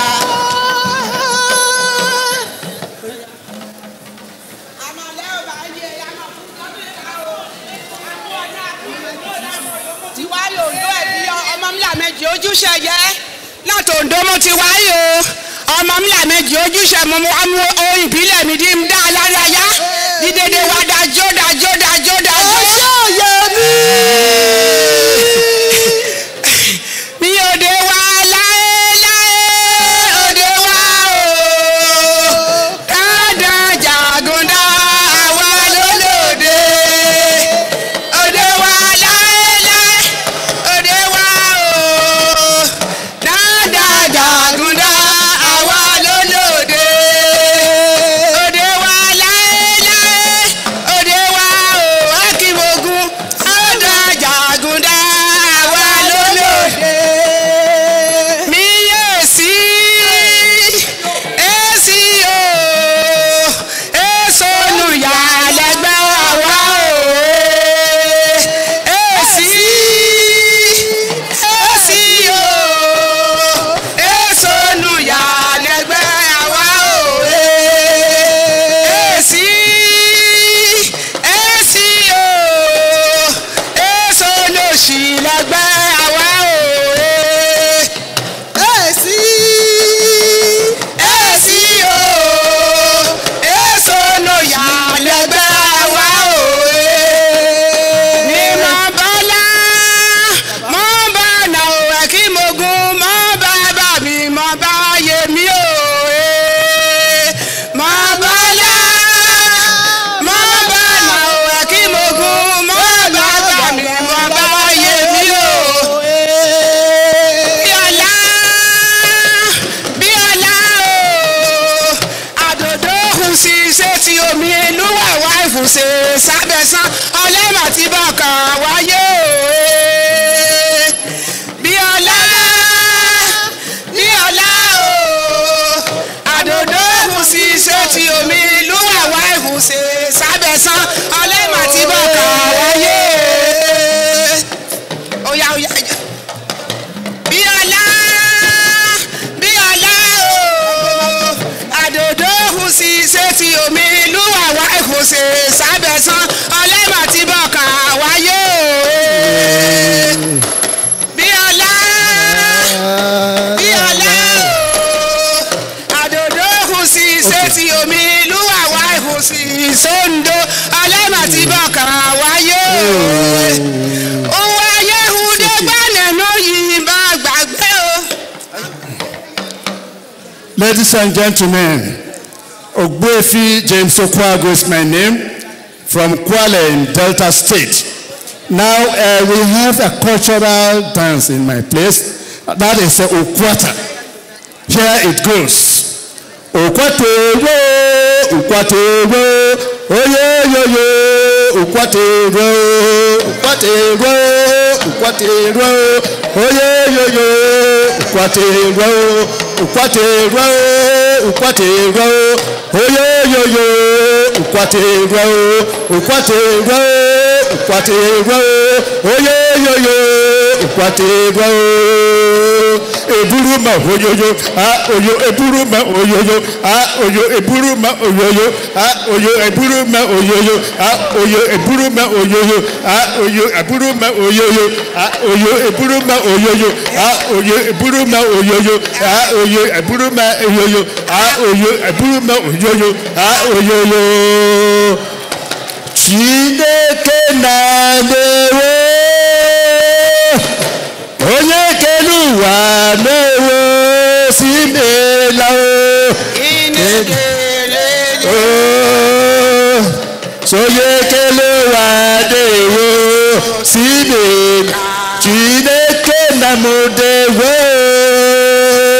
Soye kelu wa dewo si mela o.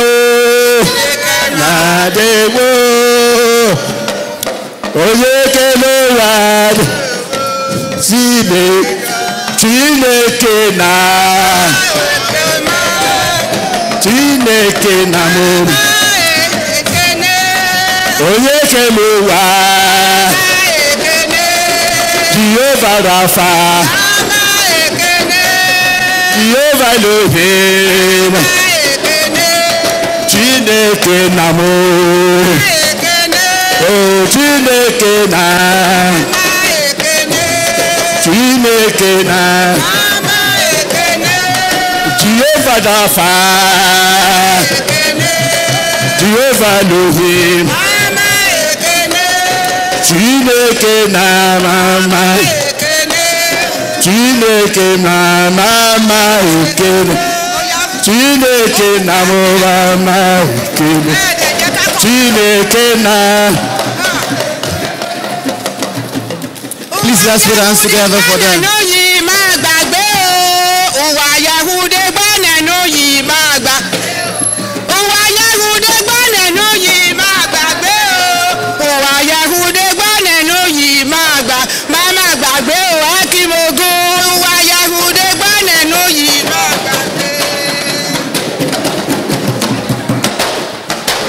Let's put hands together for them.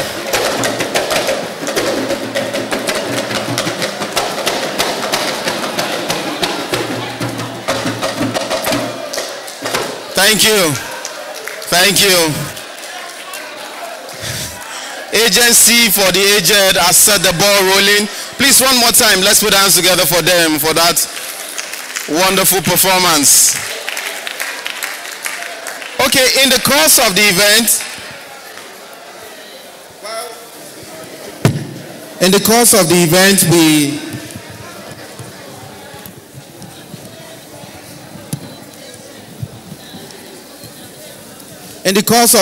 we had one of our officials working, and we'd like to recognize her presence. She's a nurse, and she came all the way from Ghana, the Family Ark Mission Coordinator in Ghana. Ladies and gentlemen, let's put hands together for Miss Florence Mavis Odom. Let's put hands together for her. Thank you so much for making our time to be here.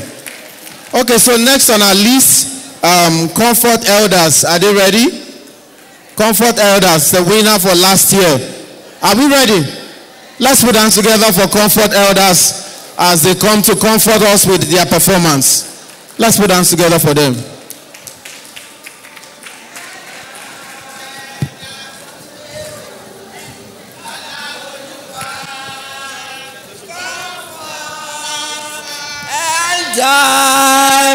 Atunde o Lola Oluwa Comfort Elders Atunde o Lola Oluwa Comfort Elders Atunde o Lola Oluwa Comfort Elders Atunde àtúndé o lọ́lá Olúwa.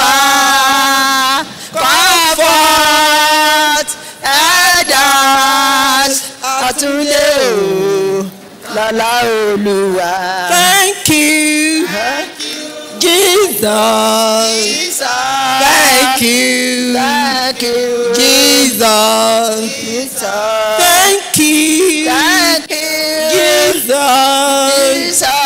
Thank you. Jesus. Comfort elders àtúndé o lọ́lá Olúwa.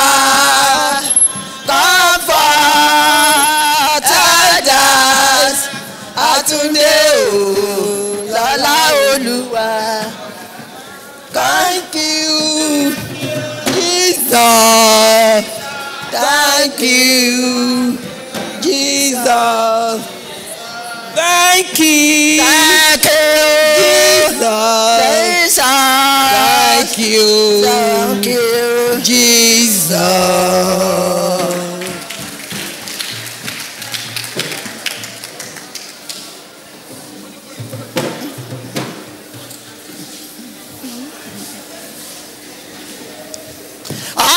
Abayama, jaya meku o. Abayama, jaya meku o. Abayama, jaya meku o. Abayama, jaya meku o. Jaya meku kemera ye aṣedúpẹ́ o. Abayama, jaya meku o. Jaya meku o. Ọmọ jaya meku o. Abaya jaya meku o. Jaya meku kemera ye anyin alogo. Abaya jaya meku o. Ọmọ jaya meku o. Ọmọ jaya meku o. Abaya jaya meku o. Olúwa kú iṣẹ́ o. Ọlọ́mọ nífẹ̀ẹ́ ìjìdé ìgbóni ìbájọ́. Olúwa kú iṣẹ́ o. Olúwa kú iṣẹ́ o. Àníkà wí àṣubú mòró kúròrè tètè o. Olúwa kú iṣẹ́ o. Olúwa kú iṣẹ́ ò bá mi. Olúwa kú iṣẹ́ o. Olúwa kú iṣẹ́ òyìnbó. Olúwa kú iṣẹ́ òdèdè. Ó kú iṣẹ́. Olúwa kú iṣẹ́ o. Bàbá mi kú iṣẹ́ o. Àníkà wí àṣubú mòró kúròrè tètè. Olúwa kú iṣẹ́ o. Kú iṣẹ́ ò bá mi. Olúwa kú. Olúwa kú iṣẹ́ ò gbogbo. Olúwa kú iṣẹ́ o. Sanuku de nasa. Inasa muje. Inasa muje. Inasa mukoma. Inasa muje. Inasa muje. Amuje. Inasa mugoma. Inasa muje. Inasa muje. Inasa muje. Inasa mukoma. Inasa muje. Inasa muje. Inasa mugoma. Inasa muje.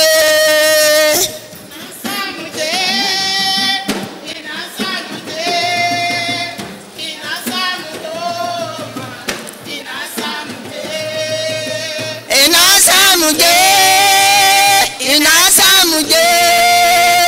Inasa mugoma. Inasa muje. Ta ta ta Igbo kwen. Ta ta ta Igbo kwen. Igbo kwen. Igbo kwen.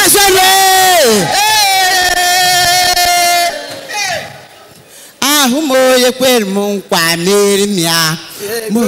Ahumoye kwermo kwa mirmia. Ahumoye kwermo kwa mirmia. Ahumoye kwermo kwa mirmia. Ahumoye kwermo kwa mirmia.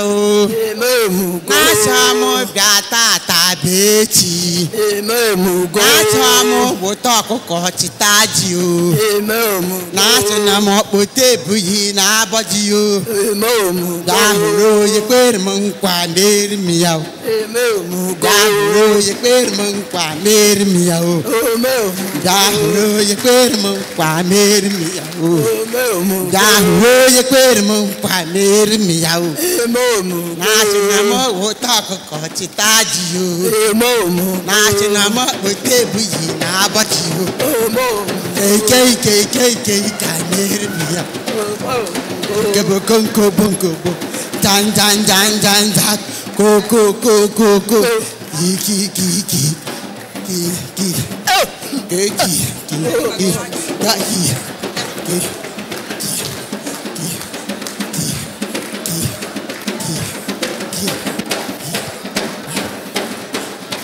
Praise the Lord. Hallelujah. Toli Chineke yotuto. Growing old is fun. Growing old is fun. Growing old is fun because we make it so. Growing old is fun. Growing old is fun. Growing old is fun because we make it so. Growing old is fun. Growing old is fun. Growing old is fun because we make it so. Growing old is fun. Growing old is fun. Growing old is fun.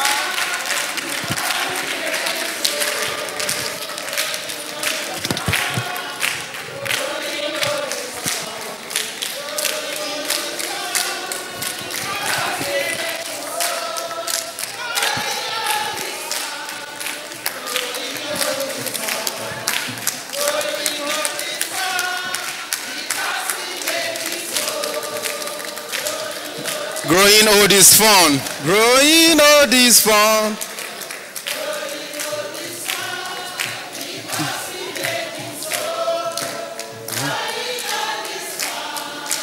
Growing old is fun. Growing old is fun. Let's put hands together for the Comfort Elders. It seems the Comfort Elders have come better and more powerful again this year. All right, before we draw that conclusion, before we come to that conclusion, we still have one more performance. And that one more performance may just surprise us all. So, mommies and daddies, let's put hands together for the Clam Elders. The Clam Elders for their performance. Where are the Clam Elders? Okay, they are coming all the way from the entrance.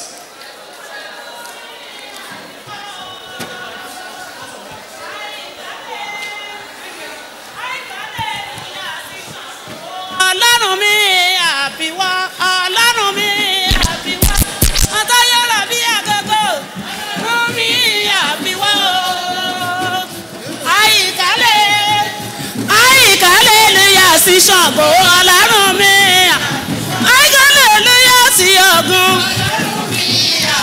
hallelujah ní Jòkó, Ọlọ́run mi àfiwá, hallelujah ní Jòkó, Ọlọ́run mi àfiwá, hallelujah Kàṣèké, Ọlọ́run mi àfiwá, hallelujah ní Jòkó, Ọlọ́run mi àfiwá, hallelujah ní Jòkó, Ọlọ́run mi àfiwá, hallelujah Kàṣèké.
Praise the Lord. Hallelujah.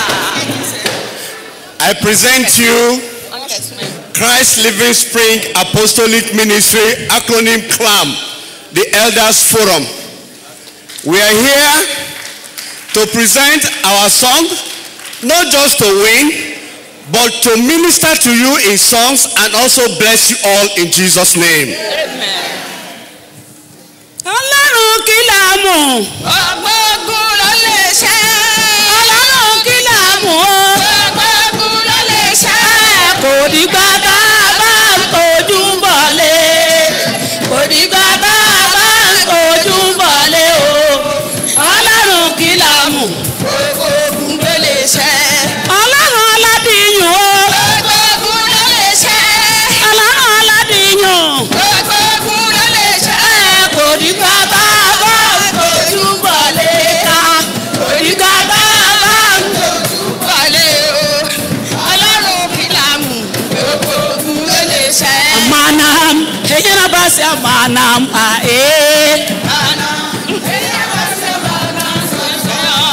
Manam, eyana basi manam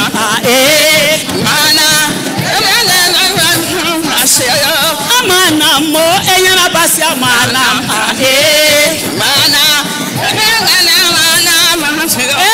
Manam, eyana basi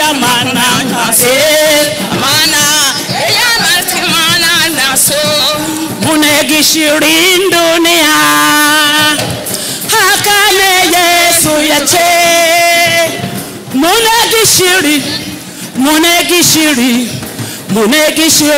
dunia Munegi shirin dunia Yowa Yesu yache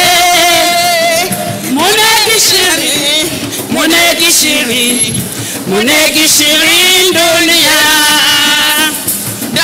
Doge, waya doge, wade doge, bosalume doge, Bosalume doge, meye yisobo, meye yisohe, meye bokoko, meye zizobo, ebe fubere, wade doge, waya doge, me. Salun me doge, salun me doge,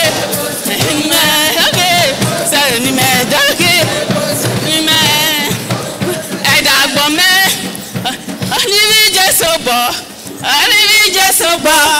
me ye kumoto. Agbo me, olivi jesobo, obo jesoye. Agbo me, oriri jesobo.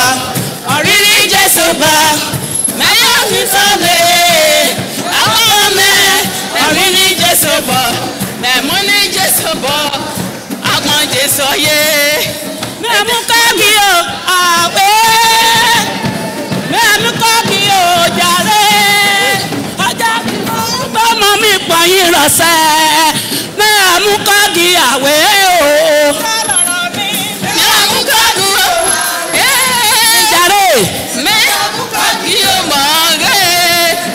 Ajaki mama gbọmọ mi pààyàn rọ̀ṣẹ́ mẹ́ẹ̀mú kágíyà àdòdó lọ́mọ kọ́mọ mi mọ́ rẹ̀ dànù o.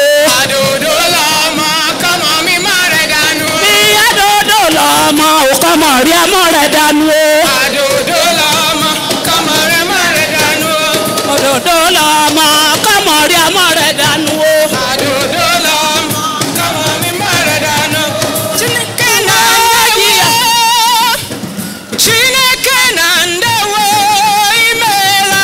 Chineke na ndewo onye kere ụwa dewo imela. Chineke na ndewo ọgba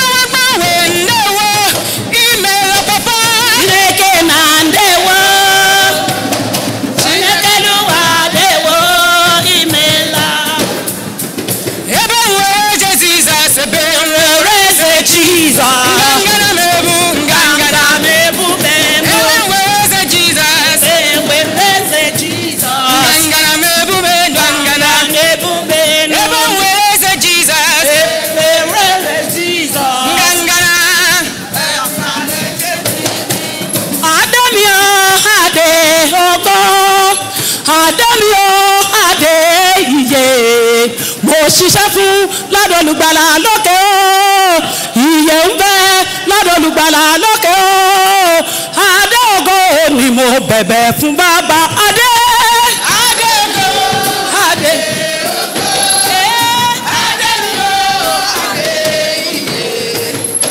Ṣiṣẹ́ fún lọ́dọ̀ olùgbàlà lókè o. Ẹ̀yìn ń pẹ́ lọ́dọ̀ olùgbàlà lókè o. Adé o. Bẹ̀bẹ̀ fún bàbá. Arúgbó wù mí yẹyẹ o. Arúgbó wù mí yẹyẹ o. Bàbá. Ọ̀yẹ́wù yẹ̀wù. Ẹ kọrin. Ọ̀yẹ́wù yẹ̀wù. Arúgbó. Arúgbó wù mí yẹyẹ o. Arúgbó wù mí yẹyẹ o. Màmá. Ọ̀yẹ́wù yẹ̀wù. Ọ̀yẹ́wù yẹ̀wù. Arúgbó wù mí yẹyẹ o.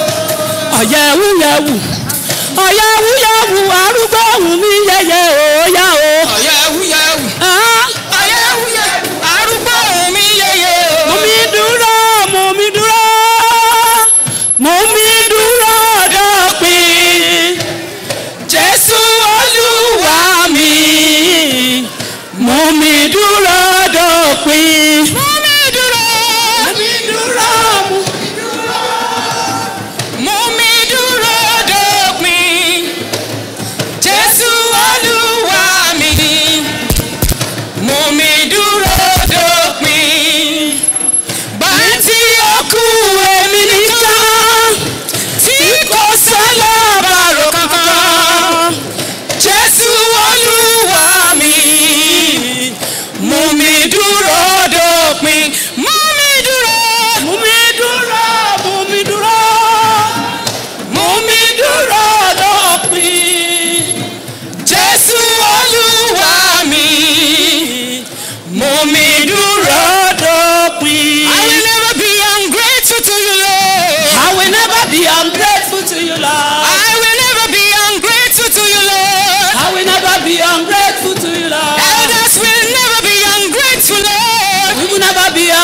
To you, Lord. We will never be ungrateful to you, Lord. We will never be ungrateful to you, Lord. Yes, we will never be ungrateful to you, Lord. We will never be ungrateful to you, Lord. We will never be ungrateful to you, Lord. Oh, you are God from beginning to the end. There's no place for argument. You are God all by yourself. You are God. You are God from beginning to the end. There's no place for argument. You are God all by yourself. You are God. You are God from beginning to the end. There's no place for argument.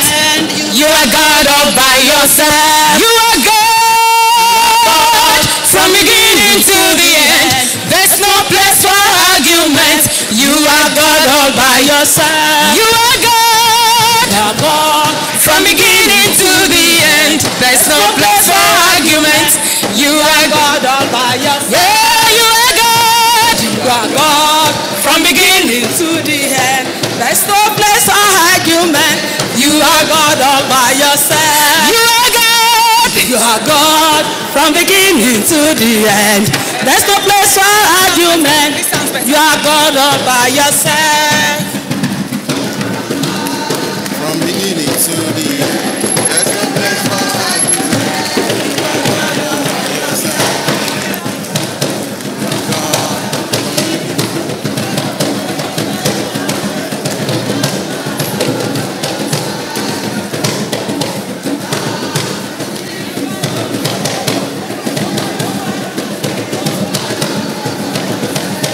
Thank you.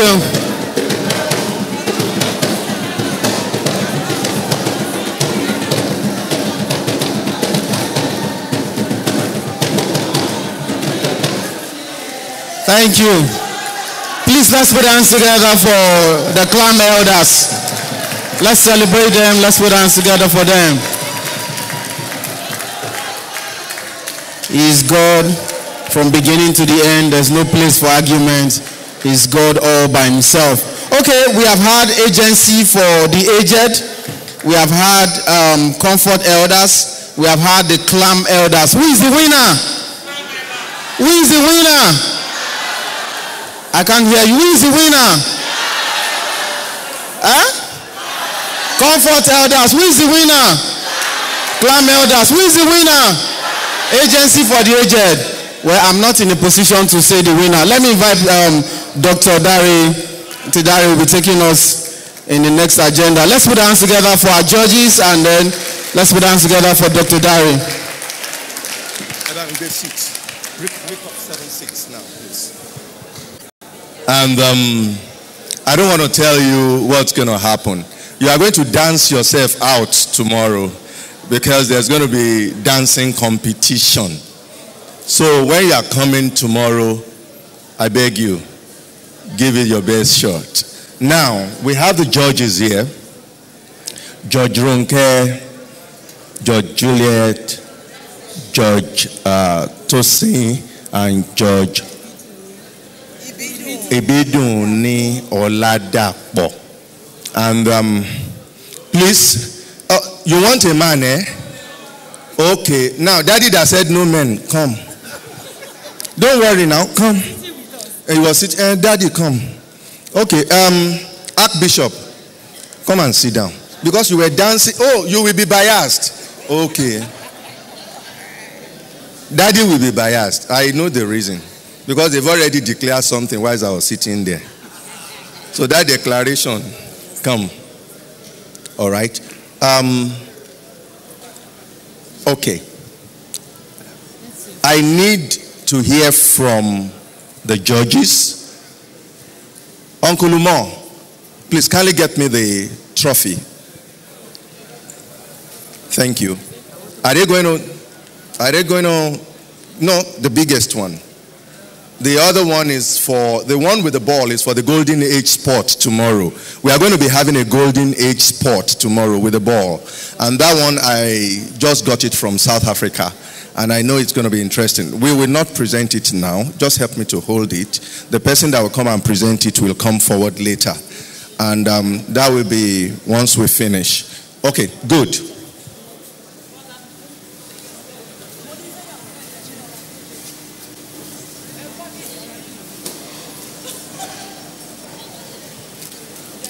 Yes, we are ready. Thank you very much, sir. Okay. Okay. What do you have to the seat? Praise the Lord. Generally, in assessing programs like this, you talk of the costume, the presentation, and all that. And they all tried. And initially, I was going to rate Ekiti. But when Clank came in, what made it so is that our God dwelleth in the praises of his children. And so that was a winner. Because Hebrew 3:4 says, for every house is built by some man. But who builds everything is God. And so when they came with that knockout, the song that rocked all of us yesterday from our GO, you see, heavens joined and angels joined to see, as I saw. So that was why I feel so. Thank you very much.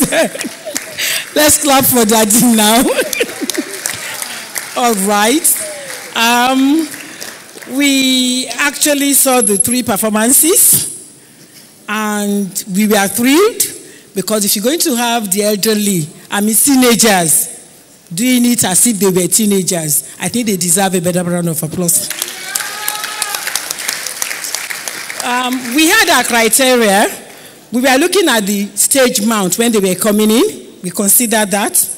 Then we looked at their introduction. If we're going to do whatever as teenagers, because we're supposed to lead by example, we need to see their introduction. Then we looked at their appearance because they knew they were going to perform. Then we looked at the stage use, the use of the stage, because we realized that the stage was vacated. So they had opportunity of making whatever they can even somersault if they want. It's part of it. Then we looked at the coordination, how coordinated they were. Then we were very, very particular about the songs. Yes, it could be a religious song, you praise people, but we were looking at the cultural aspect. Because when we had the panel, we were told that we should try and pass down. And if we're going to pass down to our younger ones, we wanted to see how we could pass our culture down, using all our different shapes and body. And of course, our exit, we looked at how they went down the stage. So that was 7, we had 7. And each scored 5 marks. Time is against us. Agency for the aged, we scored them 16. Comfort for the aged, we scored them 31. Clam elders, we scored them 22. So on behalf of the judges, the winner is Clam. No. Comfort. No. Comfort. Comfort. No, for the Clam 22. Clam 22. Comfort for the 31. Oh.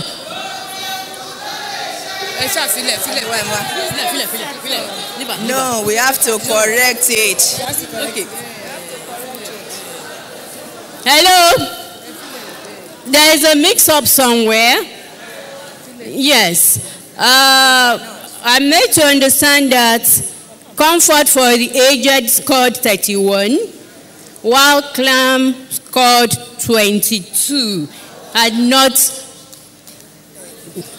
the other way around. So I was thinking Comfort for the aged scored 21, but I'm made to understand that it was 31 and not 21, while Clam scored 22. So therefore, the winner is Comfort for the aged.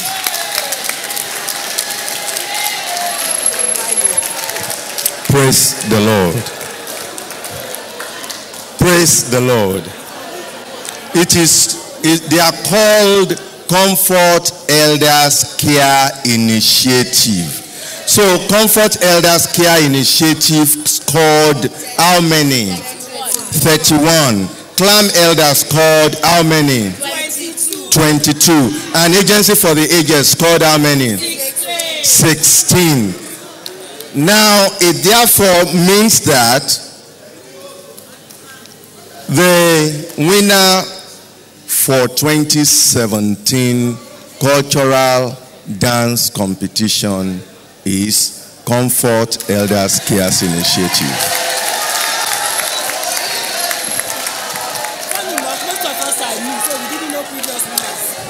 Now,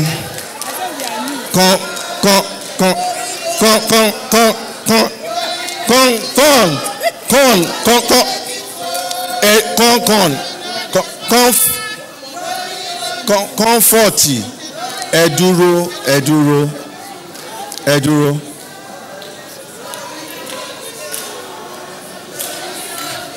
Hello. Now, I think there is something not palatable here. The fact that most of the judges, we didn't. Comfort, please, can you go and sit down? Then you come. Yes, please. I didn't call you. You were just excited. Please put your hands together as they sit in obedience. Now, you see, what's happening is that this is just fun. There is nothing to it.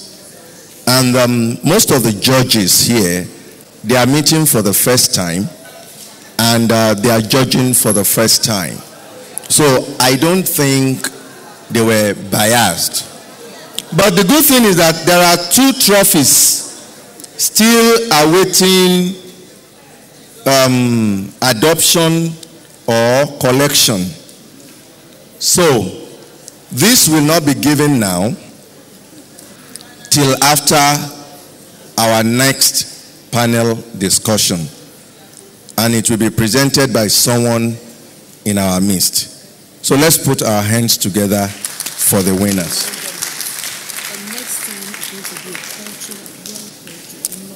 Now, I think the judge is saying something here. I do not want to say it myself. Moira, I'm sure I was asking you to come and dance, but you did not. So you see what has happened. It's fine. You said something. What is it? Actually, the judges, we looked at the cultural aspect of it. And more of the cultural aspects came from Comfort Elders. Most of what we did here was praise and worship. For next year, we want a proper cultural dance. Thank you. I think, let's put our hands together for the judges. I will want to hand over to the MC. I think we are within time frame. I'm so happy about it, as we have the most important aspect of our conference, and which will be announced shortly by the MC. Over to you, sir. Thank you very much. Mommies and daddies, please let's put our hands together for that performances we've had. Okay, let's not forget our, when I say mommies and daddies, what do you say? Aging gracefully. All right, mommies and daddies, I can hear you. Mommies and daddies, aging gracefully. That is me, that is you and I. Put your hands together for yourselves.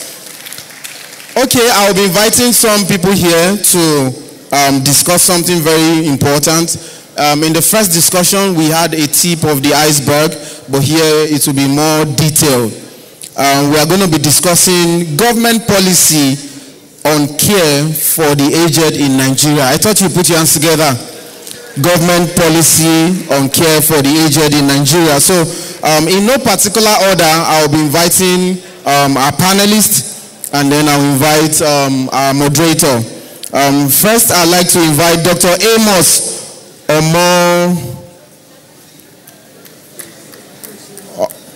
Sir?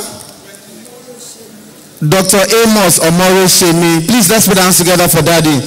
This is really a senior citizen. Let's put our hands together for him. And then next, I'd like to invite Dr. Femi Olugbile. Let's put our hands together again. Olugbile, I'm sorry.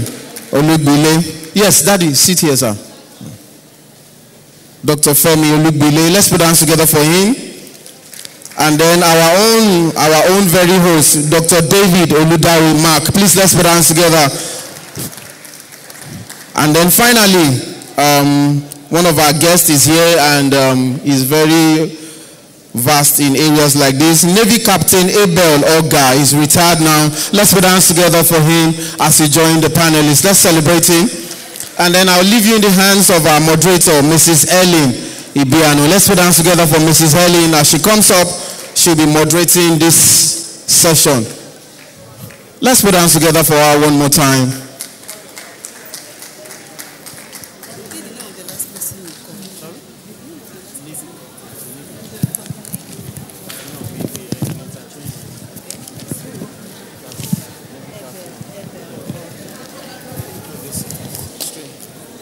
Thank you very much. Good afternoon, everybody. I know that we have important dignitaries here, but I'm going to just use what will make it very fast for us and say all protocols duly observed. But I want to specially greet my mommies and daddies here. And so I say good evening, mass, and good evening, sirs. It is wonderful to be here. I feel so privileged to be here today. I didn't know this was what it was going to be like, but I thank God that I canceled all of my other appointments to be here today.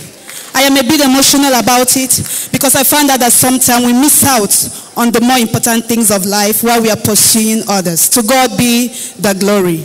My name is Mrs. Helen Ibanu, but being in the midst of my mothers and fathers today, I will simply tell you to call me Helen, for I am a child today. Welcome to this session.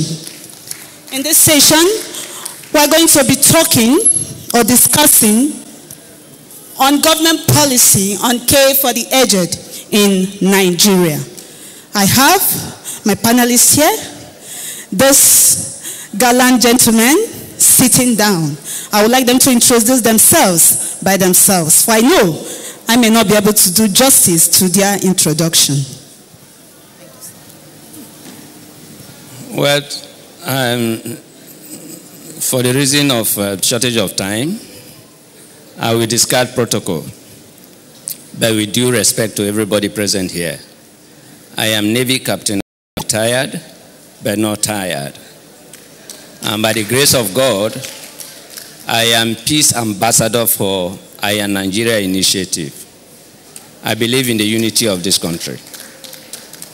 And the chairman, Southwest Zone, Nigeria first, Nigeria always. Thank you very much. Thank you, sir.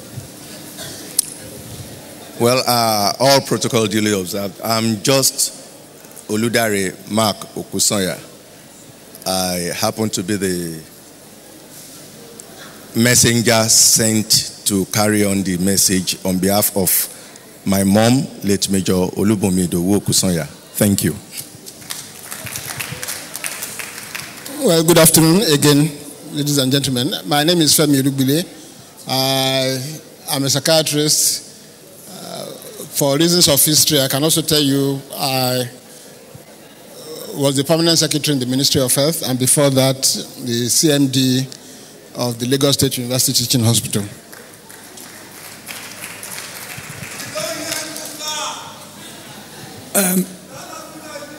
You will have to tolerate me this afternoon because of my voice. I've been exposed to cold since morning. I'm Dr. More Shemi, the first who interviewed the elderly 1,972 elderly in this Nigeria and found out their reports and their problems, designed what to be done. After this, the Concord, October 1981, said the federal government is now making money and set it aside for research for the problems of elderly in this country. By that time, I studied in America, and I came back to Nigeria to research among the elderly of the problems. That's the reason I claim to be a gerontologist in Nigeria. Then, as the elderly is concerned, I'm the national coordinator and the national president for Elderly Persons Association of Nigeria, fully registered in Nigeria, and they have been functioning 2005. And then we have produced some of these materials too. Then we promote elderly in the churches too. It is based in Ikeja here as the first pastor to serve there as the elderly pastor in our churches. This is far I know. Thank you very much, sir. Please, may we appreciate them? I think we can do better than that. Let's appreciate them, please. Thank you so much. I would like to start with Dr. Femi. Is it Olubile or Olubile? Please do not be angry in my pronunciation. Olubile. Thank you very much, sir. You seem to be a man of many sides. I was sitting down and said that you're the scriptwriter of Village Headmaster. And while introducing yourself, you also said that you were former CMD to Lagos State Teaching Hospital. Sir, in your course of work, in your areas of specialization, what can you tell us that the government has done in the past concerning policy for the aged in this country? Well, first of all, you said something about I think I should set the records straight concerning Village Headmaster. I did not write for Village Headmaster. I wrote a lot of television scripts for a lot of films that were shown on NTA and some other Nigerian networks, but not Village Headmaster. Having said that, you've asked me to talk about existing policy for the aged government in Nigeria. To the best of my knowledge as a psychiatrist and practicing doctor, there is no formal policy that has been enunciated for the care of the elderly. There have been policies that have been enunciated in different areas, and that exists at the level of the state and of the federal government. Lagos State leads the charge, especially in terms of medical and social policies. You are aware, or if you are not, you should be, that Lagos State, for instance, has a policy on mental health, which it actively practices. The federal government had an old one, which is mostly observed in the breach. But neither the federal government or the state government or any other state government that I'm aware of has in place right now a formal policy concerning the care of the aged, which is what makes discussion such as what we are having now of paramount importance, because somebody remarked earlier that if they recognize children to the extent that there is a ministry that formally caters for children, shouldn't there be a ministry for the elderly? And the answer to that is there must be a formal recognition of the importance statistically and sociologically of the elderly. And somebody at a very high level in the form of a ministry, either in terms of margin, expanding the functions of, for instance, youth and sports to include youth, sports and the elderly, or expanding the functions of women's ministry, women's and poverty alleviation, for instance, to include women's poverty alleviation and the elderly. Somebody needs to take the elderly under their charge. There has to be some responsibility, some direct responsibility.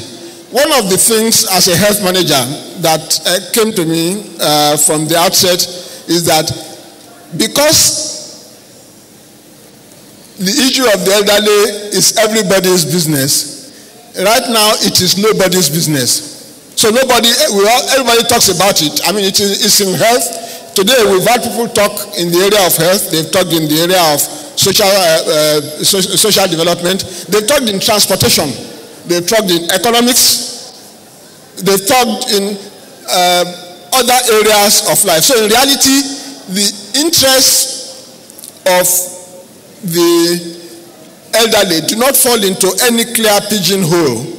And because the problem with that is that other societies who have very clearly articulated policies and well-developed government structures are able to take matters like that and to find the connections between the different sectors of the state, of the organization, so that everybody who has a stake in it participates. Unfortunately, part of the limitations of governance in our country and in the whole of Africa is that we do things in silos.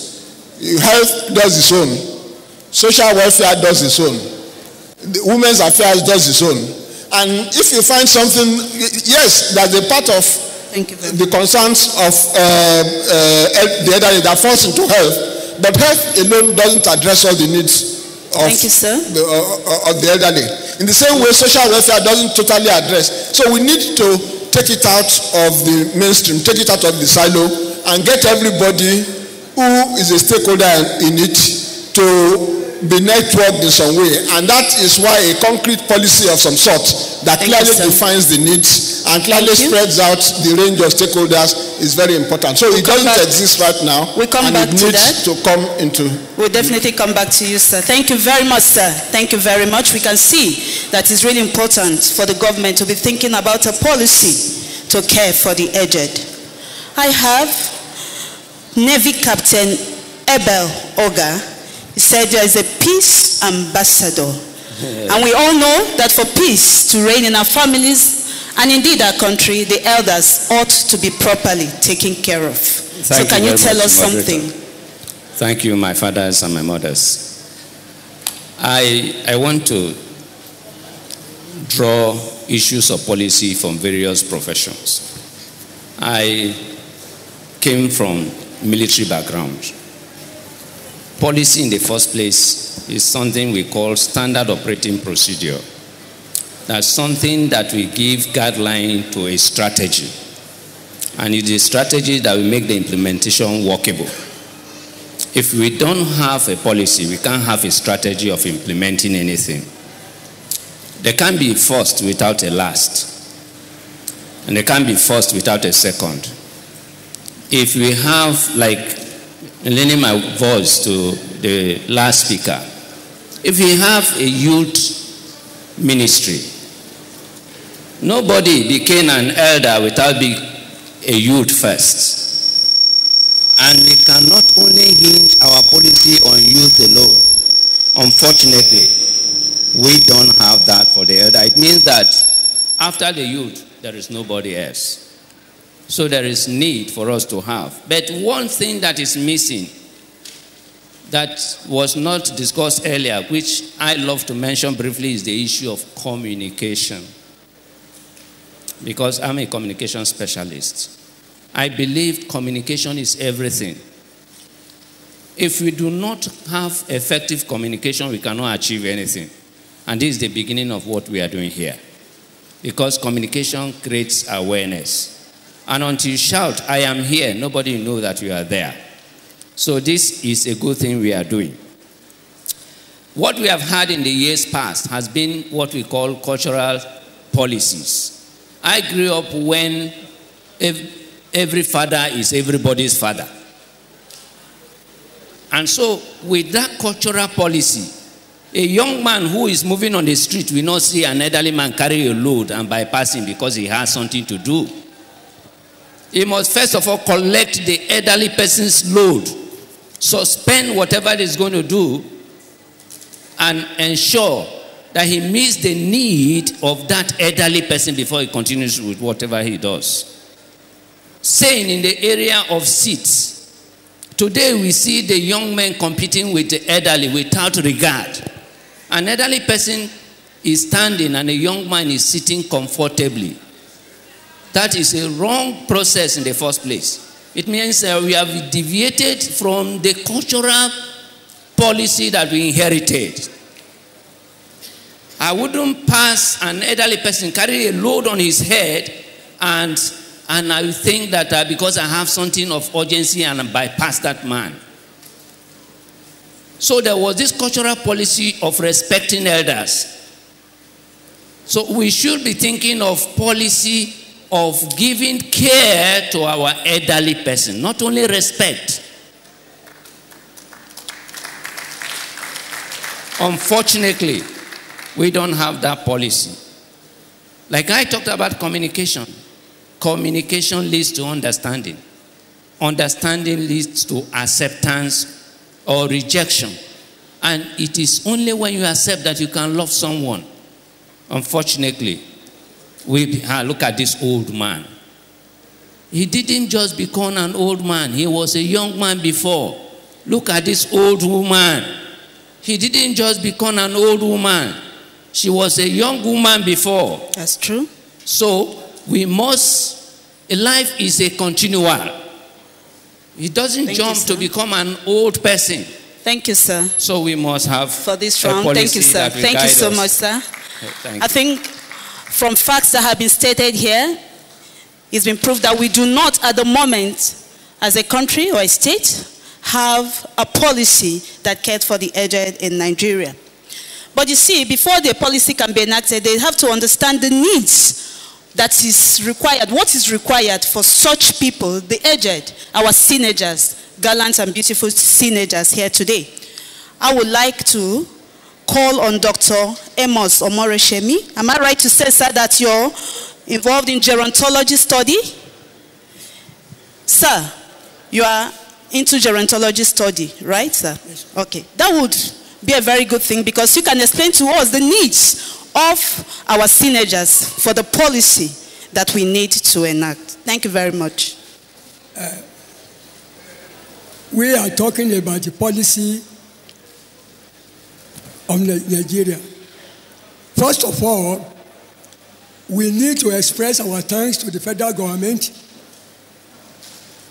for the steps they have taken thus far for the care of the elderly in this country.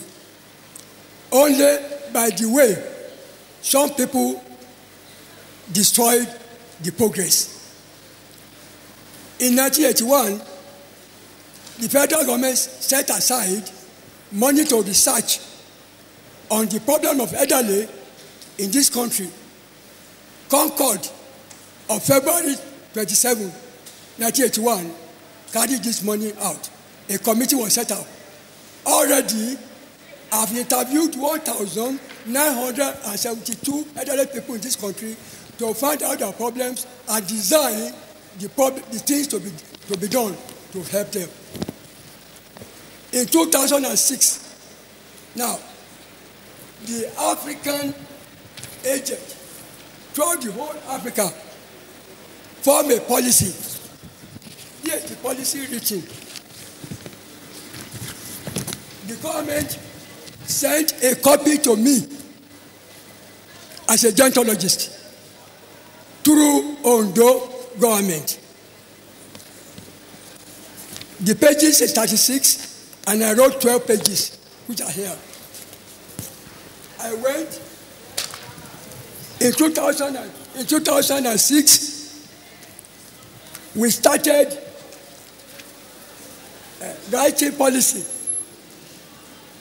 There are 46 ministries who sat down at Abuja in 2006, and we came up with this policy.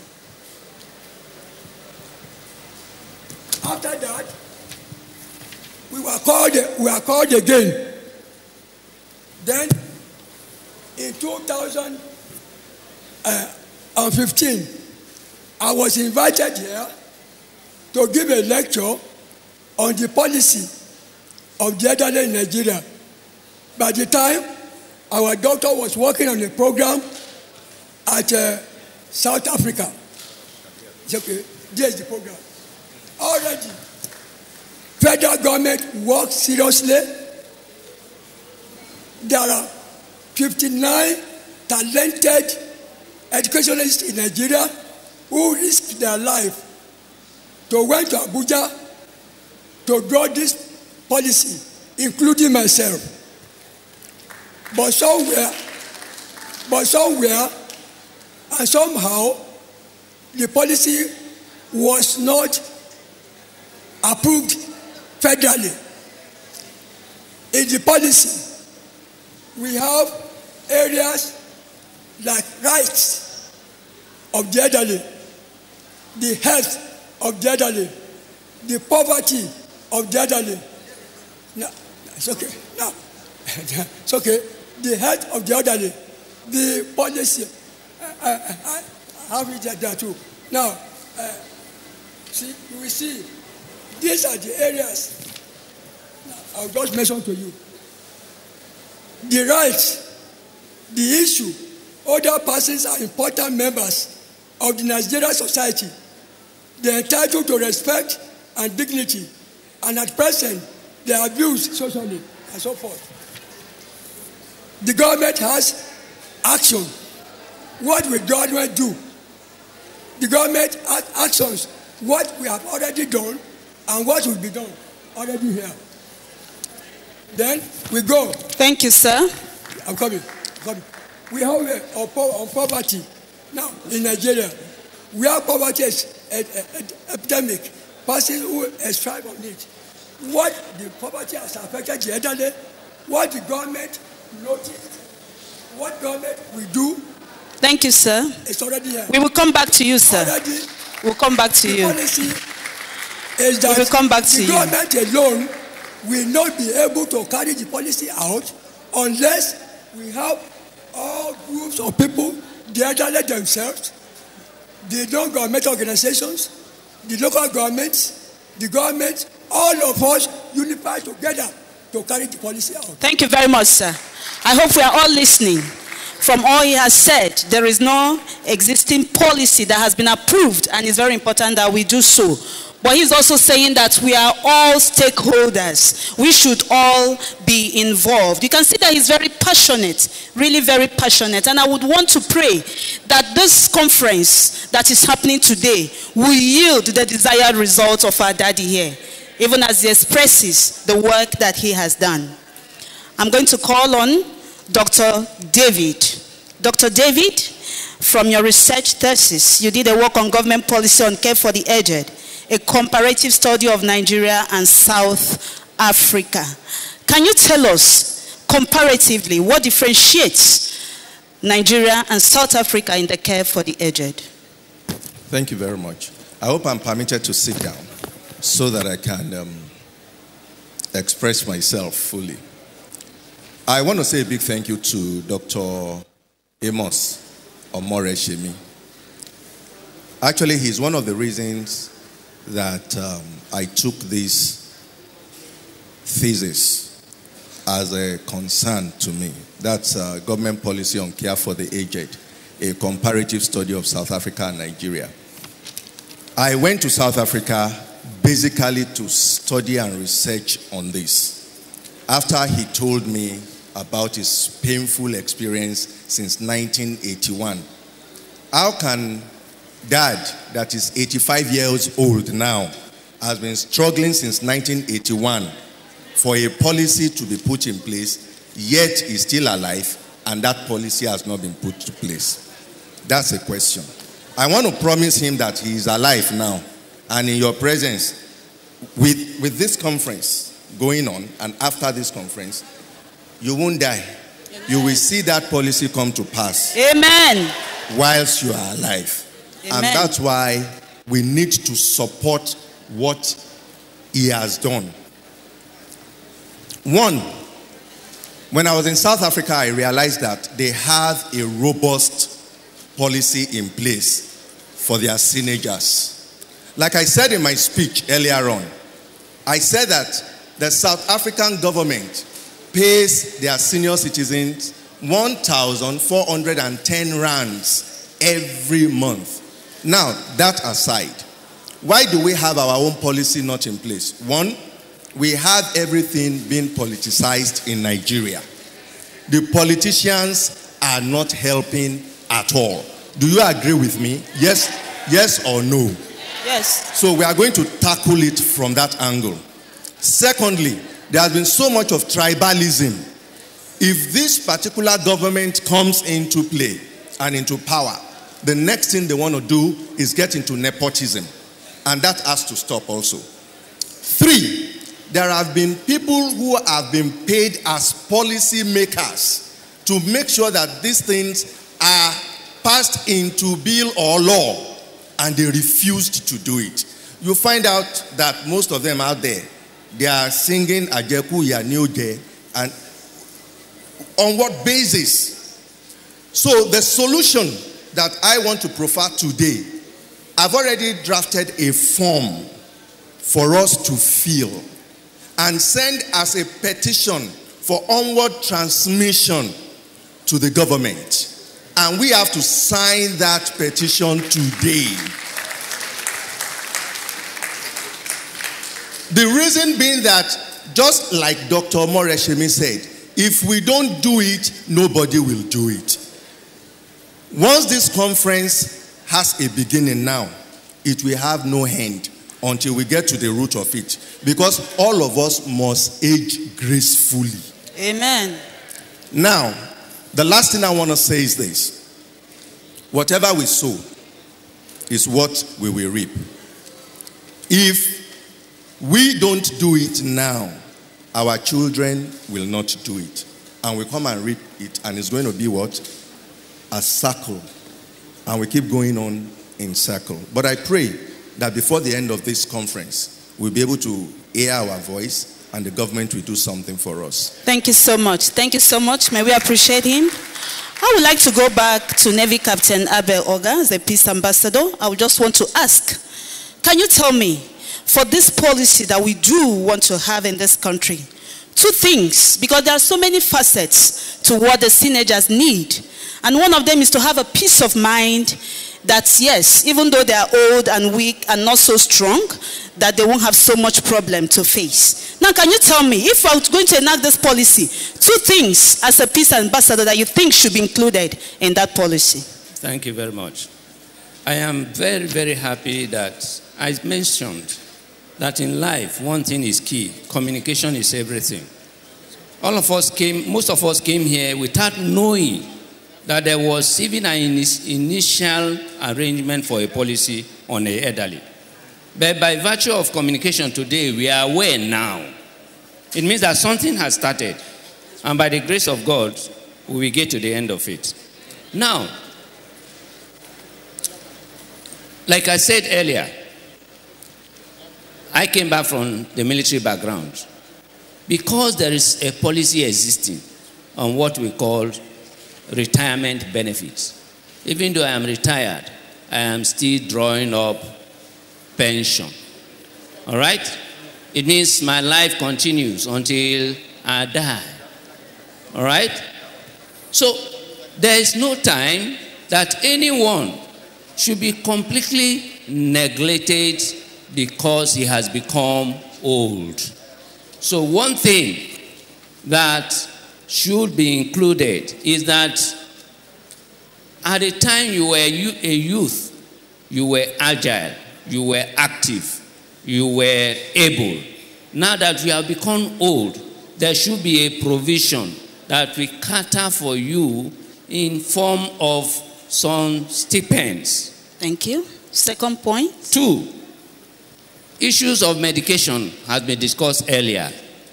When you become old, naturally, divinely, so many failures in your systems, it means that you will have more health issues than you had when you were a youth. It means that the issue of health of elderly must be considered very, very critically. Thank you so much. And if possible, they should make their treatment free. Thank you so much, sir. Thank you so much. Thank you so much. So he's talking about free medicals for the elderly. He's also talking about giving them some sort of payments even though they are retired. Dr. David Olu, I would like to ask you, having studied South Africa and knowing this is Nigeria, we have our peculiar environment.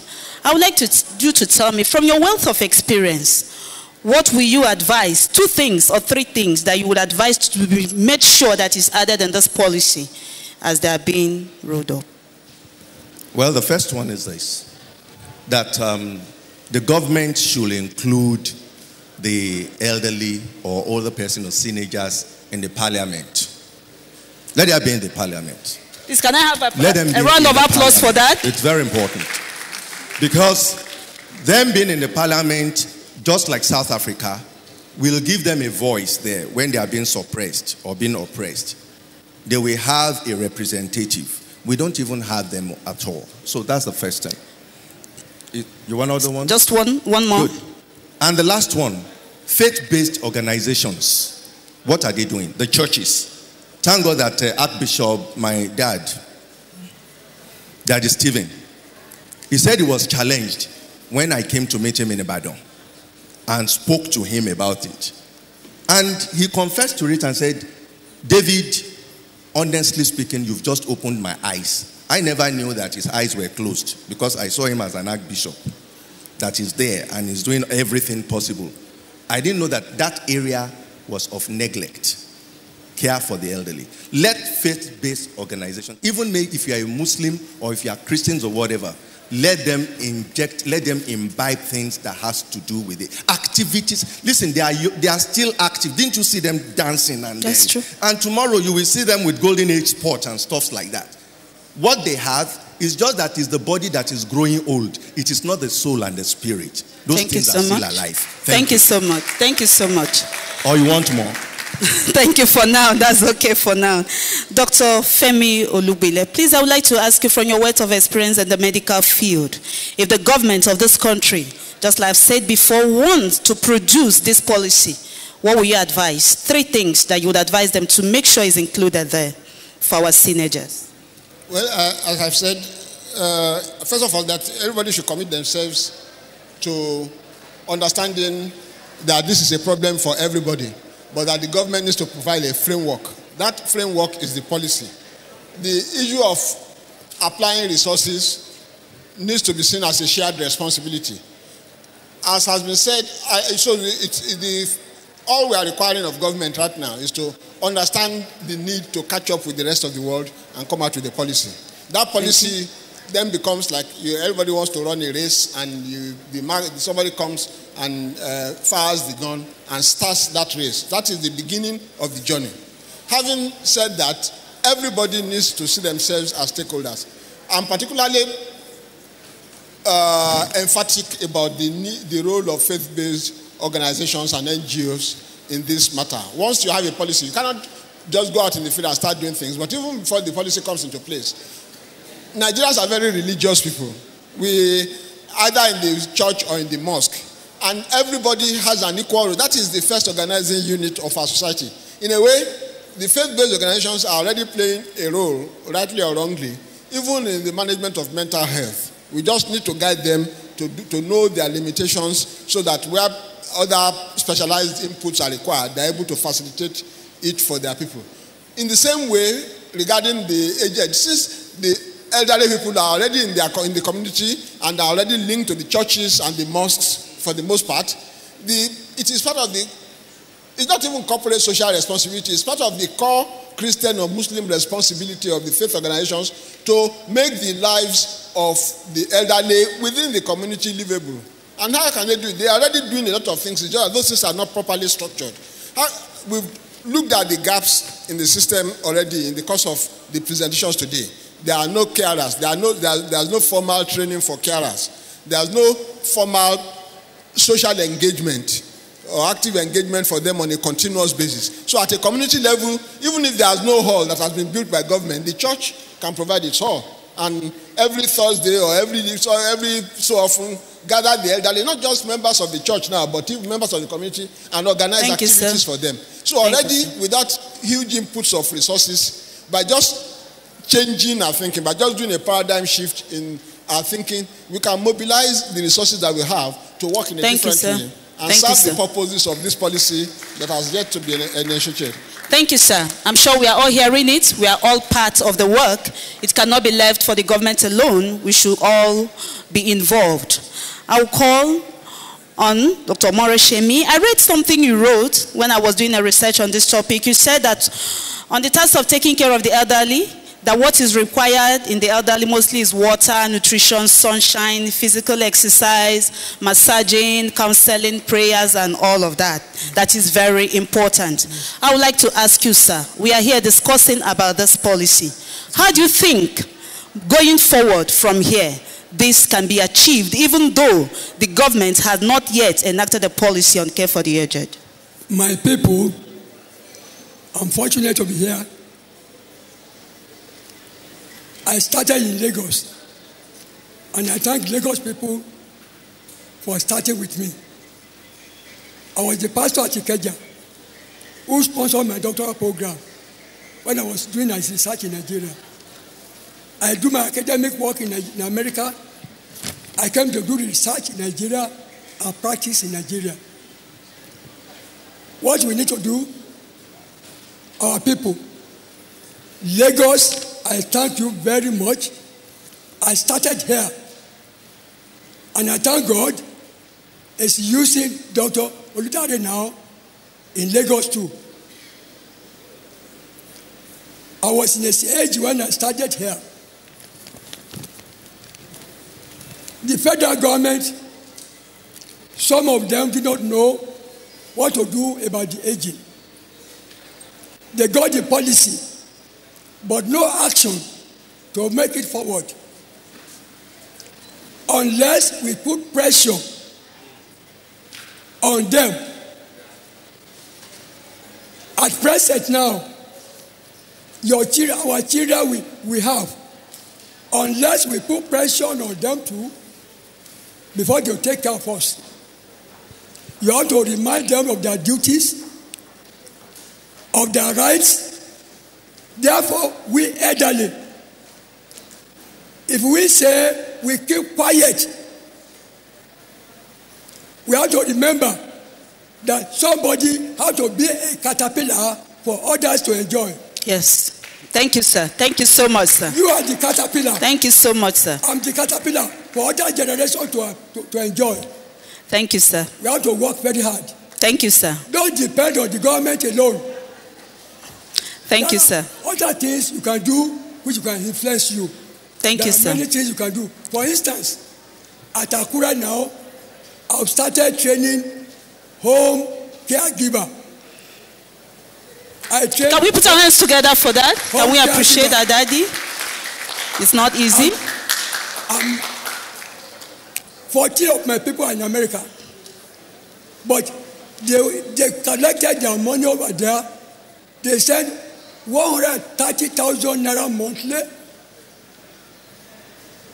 for my driver, for 2 help age giver in my home, taking care of me.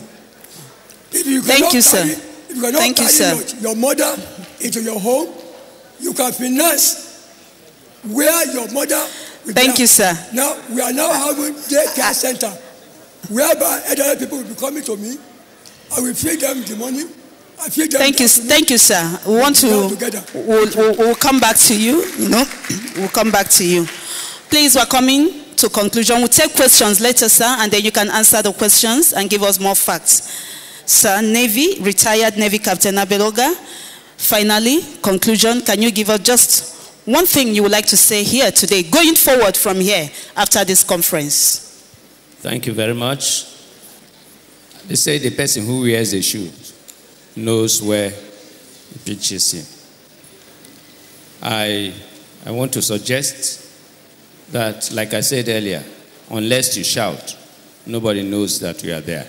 Thank you, sir. So the elders, the elderly, our grandfathers and our grandmothers speak out, because communication is everything. And so for us who are younger, who will get there Sunday, let's back them up. Thank you, sir. And ensure that the policy is implemented. Thank you very much, sir. Dr. David, I'm going to reserve you for the last. I'll take Dr. Olubile. Please, can you give us a final conclusion on this topic? Well, I want to maybe shock you a bit, and because I'm a manager of resources, I want to recommend that we do something that actually works. Okay? There's a lot of passion that I'm seeing. Unfortunately, it is not passion. That passion doesn't travel much in Nigeria. You need to have strategy. Lagos State is the only state that has implemented policies on mental health, on disability, and is focusing on key social issues. It's about now to come up with actually a mental health law. So all of those things are things that were meant originally to have been done by the federal government, but they haven't been done. So you either keep shouting, keep banging your head against the stone wall, or look for alternate strategies. I would suggest, coming out of this meeting, that I actually write to the governor of Lagos State recommending the enunciation of a policy on the elderly for Lagos State. I hope the LOC members are taking these points down. The entry point to cascading upwards. The things travel upwards in Nigeria. That's how things work in Nigeria. Good ideas, especially, because people will then get jealous and they come and copy it. That's how the things that I've seen to work in government, that's how they work in Lagos, and then somebody comes and then they say, oh yeah, we should have done that before, and then they do it maybe. Okay? So write to the governor, copy the Commissioner for Health, copy the Commissioner for Women's Affairs. And, LOC members, are you taking notes? Copy all the stakeholders. In fact, copy all the heads of the ministries in Lagos State, but write to the governor, saying that talking the Lagos talk, that Lagos is the center of excellence, blah, blah, blah. But this is something, an idea whose time has come. Quote the examples of South Africa and all of that. Talk about the population of the elderly in Lagos State. That is a common problem. People are doing it, but they are doing it in silos. And you know that the organizing influence of government, not just in terms of financing, but in terms of thinking and enablement, will help this thing to work. And you begin to see action. Thank you very much, sir. I think that's a very good point.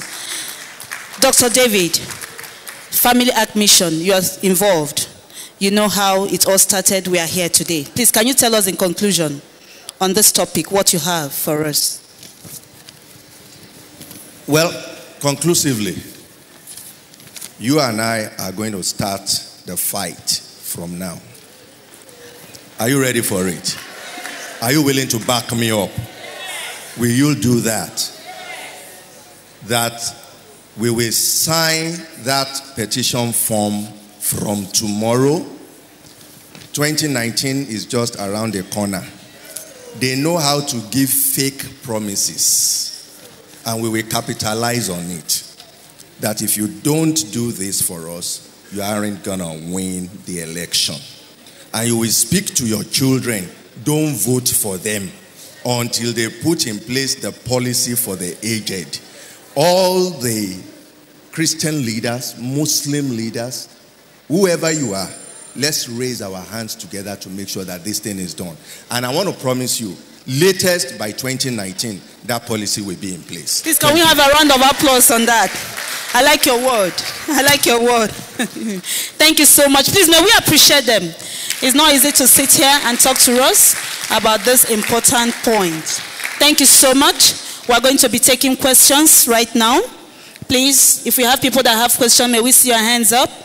But before that question, I would like to say that you preserve what is precious. And I do believe that as teenagers are precious. They're very important to us because they have in them an embodiment of wisdom which we cannot get from anywhere else. We can't get that from anywhere else. So what is precious, you preserve. So it calls on all of us to put our hands together, put our heads together, and make sure that as teenagers who are precious are well protected and provided for. And may God give us the grace to do that through Christ our Lord.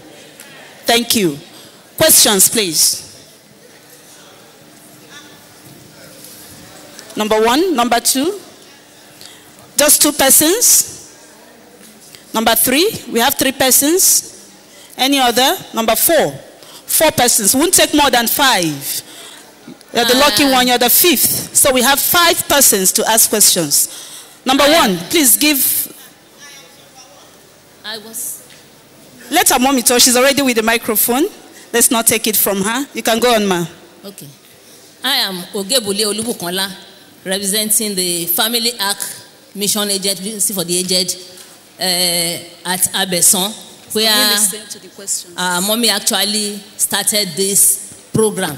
And I feel so privileged that we are still alive, seeing this laudable work continuing, especially in the hands of Dr.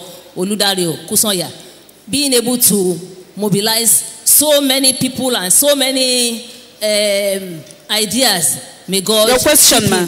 Your question. May God keep him for us. Amen. Thank you all for having been here. My contribution may not actually even be a question, but at this point, I am just saying that I have been privileged to be in London for with the aged people. And one thing I see there is that the policy includes that there are a lot of things put in place for the aged, like what's this? Work that they can do. Work. They are not idle. They are not segregated. They are not left on their own. They go about doing something. All right, and being able to do something, they are able to live more happily. Thank you so much, even ma'am. have newspapers, networking on the network, on the internet, whereby aged people can communicate with one another, and by that you are not lonely. Thank you so much, Your ma'am. problem is not She's just your saying own. that we should have some Like our work for problems the are elderly, just our own here. some So I work to want keep them busy and not allow them to be lonely. Our questions. All protocols observed, sir. I see now that the elderly formerly did not have a voice because they were mostly uneducated. Now we have more educated teenagers and they are more enlightened, and we now have a voice. Your name, ma, please. Sorry to cut you short. Dr. Adamitoyin. And we have a voice.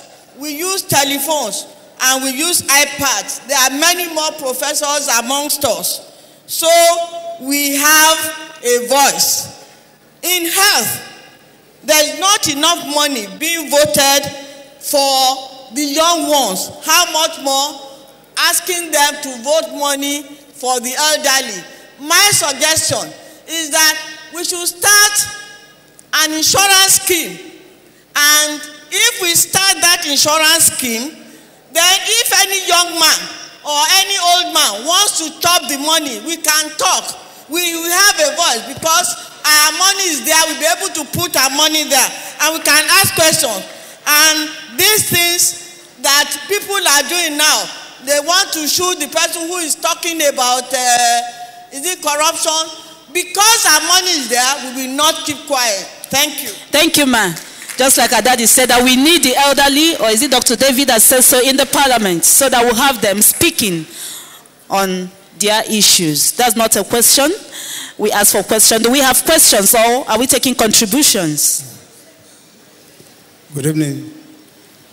Hi, Tibu. Now, my observation and question is this. The elderly had worked meritoriously for 35 or 40 years and retired. The stipend pension they are paid, are they not being owed all over the country? Like Edo State, where I came from, pensioners are owed 15 months of unpaid pension salary. Now, if we are talking of something for pensioners, how are we sure that these people will pay? The parish bailout that was given to governors are not used for the purpose. And they have gone to hold meetings upon meetings now to just trample everything down.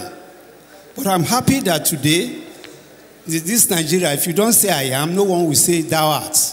I thank God for the elderly that we want to go into what is called the muster petition, the type that happened in 1832 in England. And it really brought a revolution. So that muster petition, we will sign it tomorrow. All of us should please be here to May we put our hands together in support of that statement. Thank you very much, sir. Thank you, sir.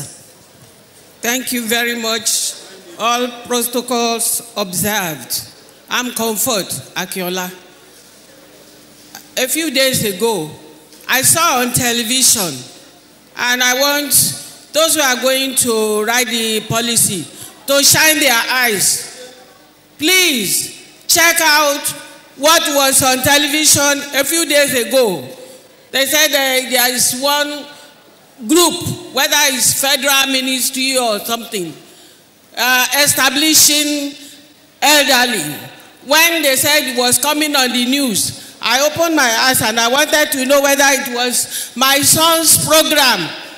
Unfortunately, it was one group coming out to say they are making policy for elderly.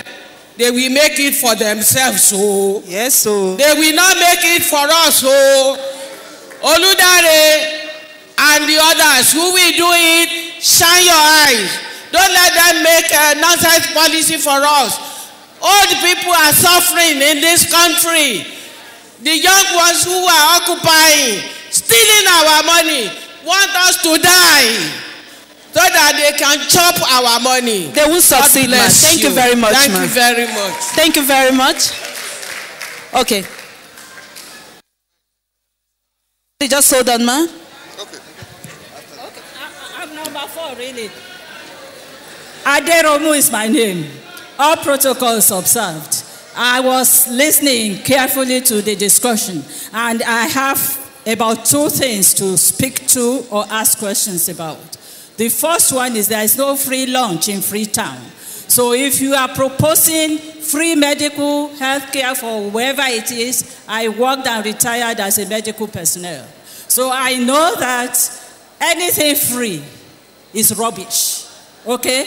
So let's start thinking, and Daddy, with due respect, sir, I believe that this policy started, that this policy started at a time when federal government has not started on this national health insurance scheme, or have not brought it to be.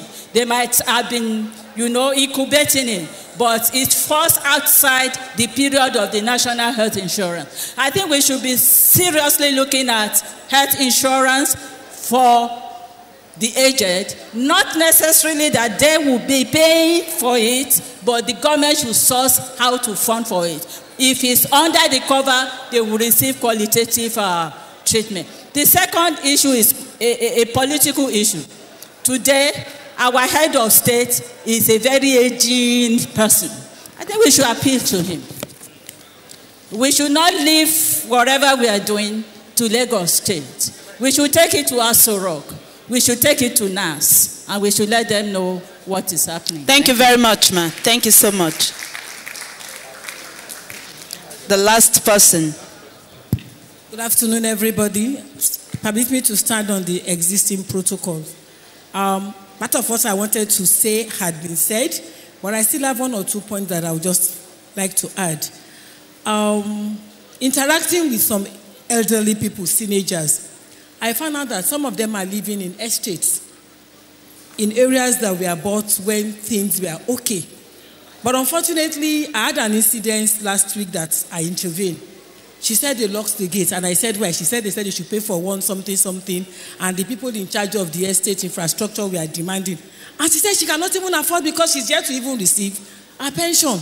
How do we look at these areas? That's number one. And then number two, I know that the policy must be something very serious. But one thing I need to ask is that even abroad, the problem we are having is that most of our elderly, they can't go out. They are locked between their walls. Why? There is off-peak period. We have BLT buses. We have one bus in Ogun State. They have in Osun State. Within certain hours, off-peak period, I think government should make it in such a way that the elderly can go out, either as highly subsidized, if it cannot be free. But at least during this period, the elderly can move, they can go out, they can chat, because you found out that one of the problems of an elderly person is loneliness, sitting at home, and that's why they start tagging them as witches and wizards. So if we can have this issue where there is off-peak period, buses are free, you can visit people, you can go out, I'm sure it wouldn't be a bad idea. My other question is for the pension. I'll see them tomorrow. Thank you. Thank you so much. And on that, we come to the end of the session. I would want to believe that as we have listened today, it wouldn't just be swept under the carpet, that we are all going to put our hands together, work together, and count ourselves as one of those who were part of the enactment of a policy for the aged in this country. May God help us all through Christ our Lord. Amen. Thank you very much.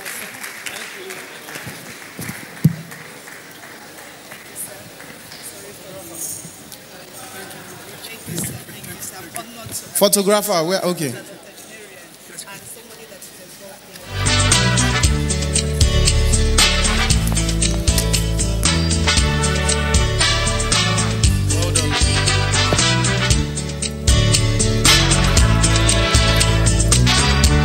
It was but yesterday you were a baby, but so soon you are growing too, and before you know it, you've become a lady or a man with children too.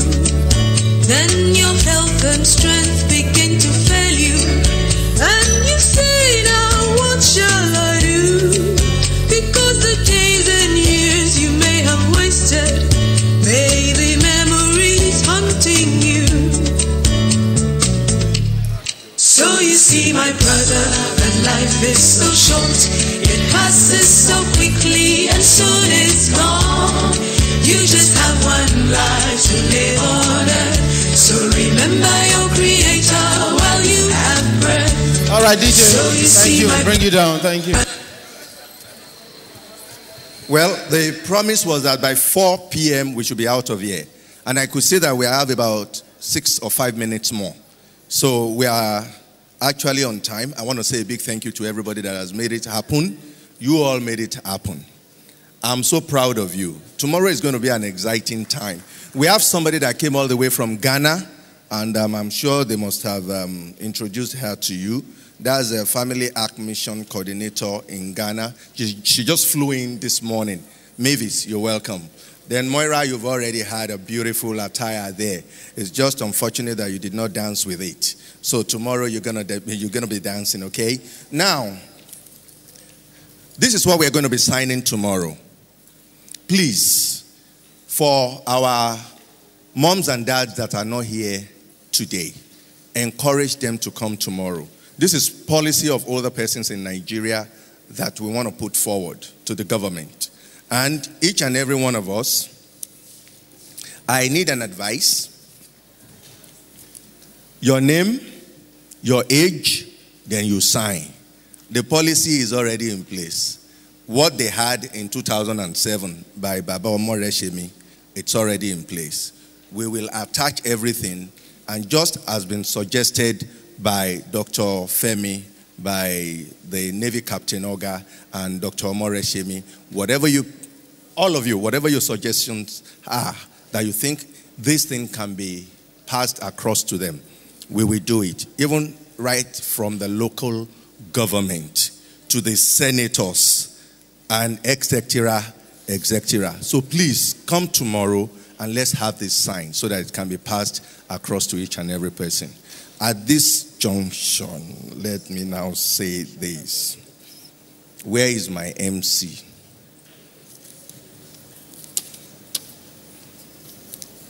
I want to ask a question, and I just need 2 people to answer that question. What is your assessment and appraisal of today's conference?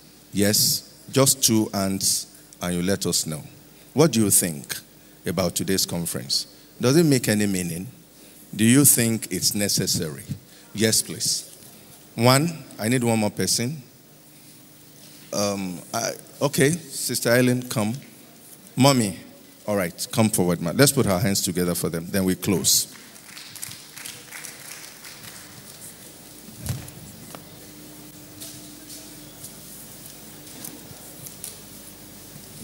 Praise the living God. I thank God that today is wonderful and beautiful. That God has remembered the aged people. God has answered our prayer. I thank God for using our brother. And I thank God even the coordinator that came from abroad. So it's a great and wonderful thing. We are liberated. We have been enslaved so many years in Nigeria as aged people. As I'm standing here, my children finished school, university, and they did their youth service. No job for them at this moment. So I thank God that we are liberated. I give God all the glory for this wonderful day, and everyone here used, especially our coordinator. God bless him.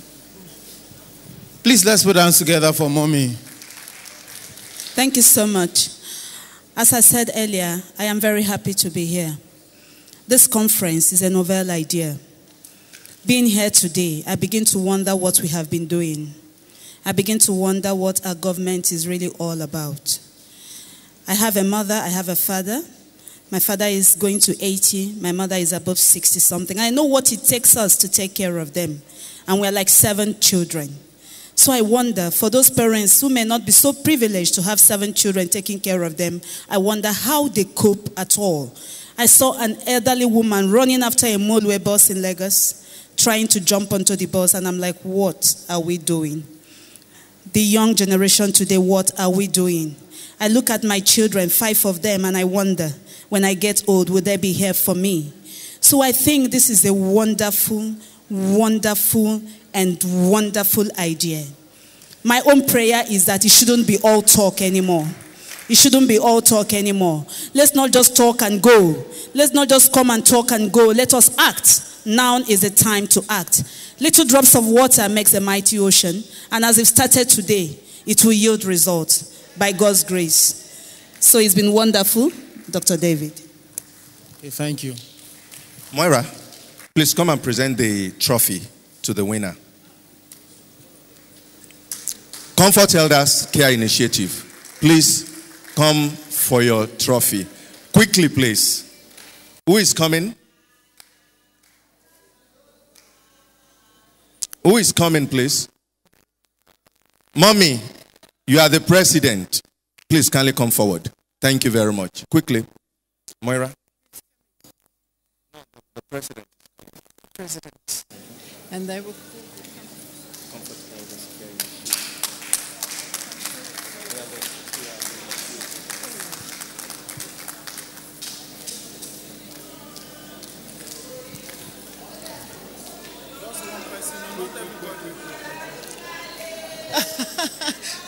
We've got to hold. Come on. Hello.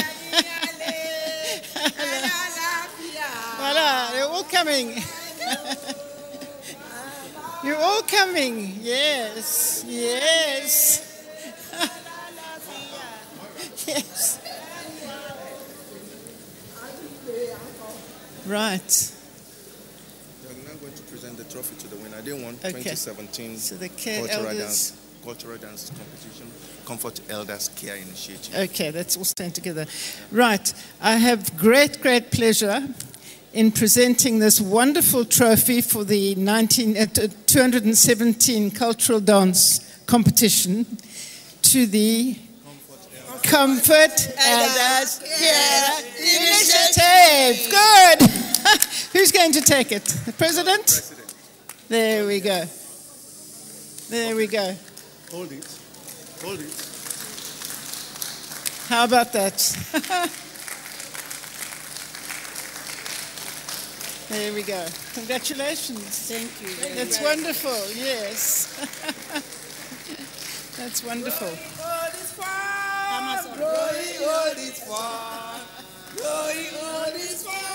Because we make it so. Growing all this far, growing all this far, growing all this far, because we make it so. Thank you very much. Àṣeyìí ṣàmọ́dún o. Right. So happy.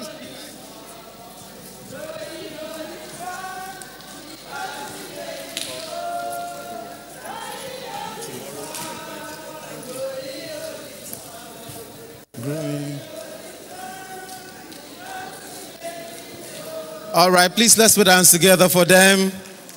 Okay, so mommies and daddies, before we go, let's have the closing prayers.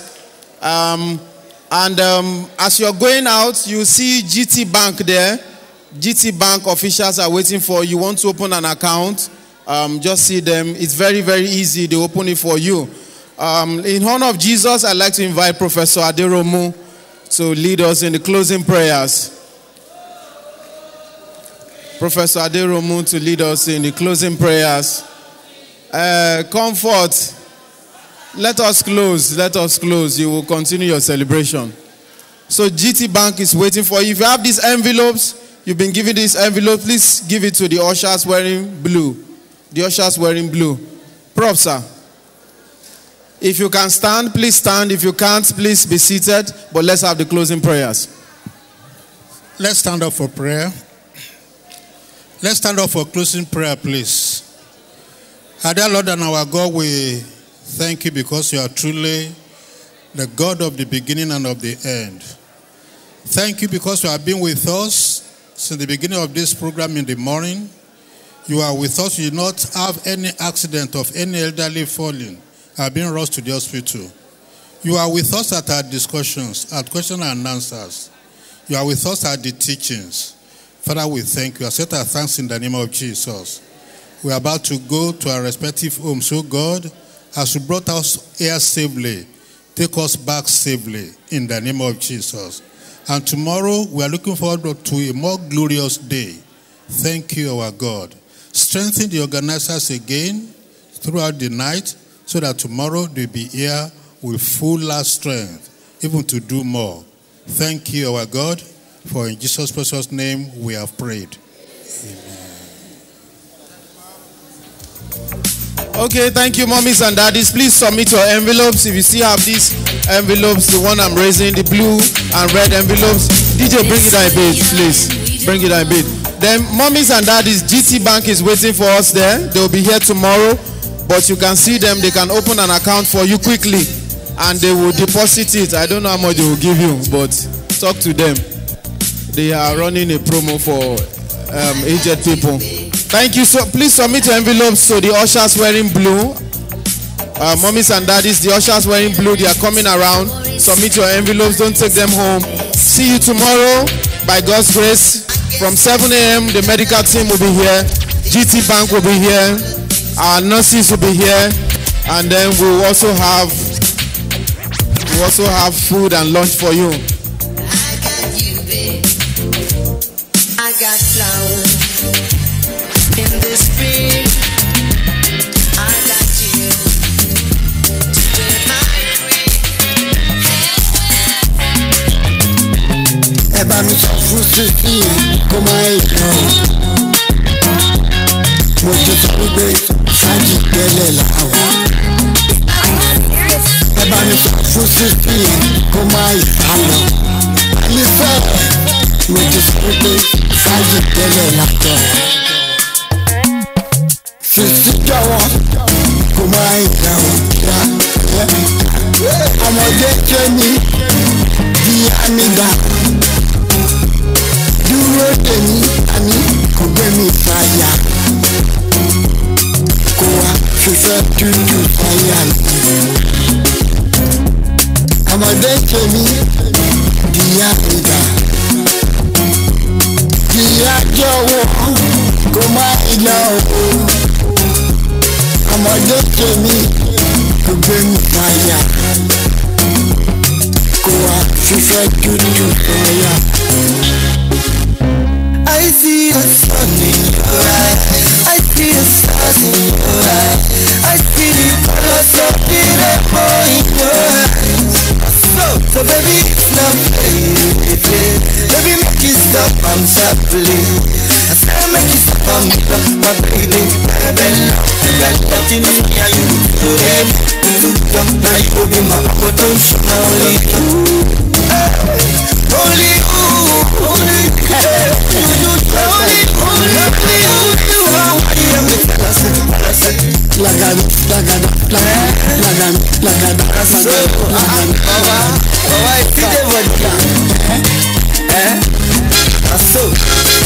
Dúró dè mí, kò gbé mi fàyà.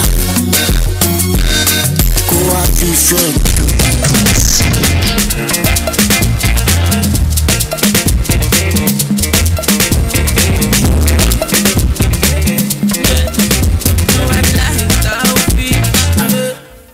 Ẹlẹ́dàá mi o, ẹlẹ́dàá mi o, ẹlẹ́dàá mi o, mi o, orí.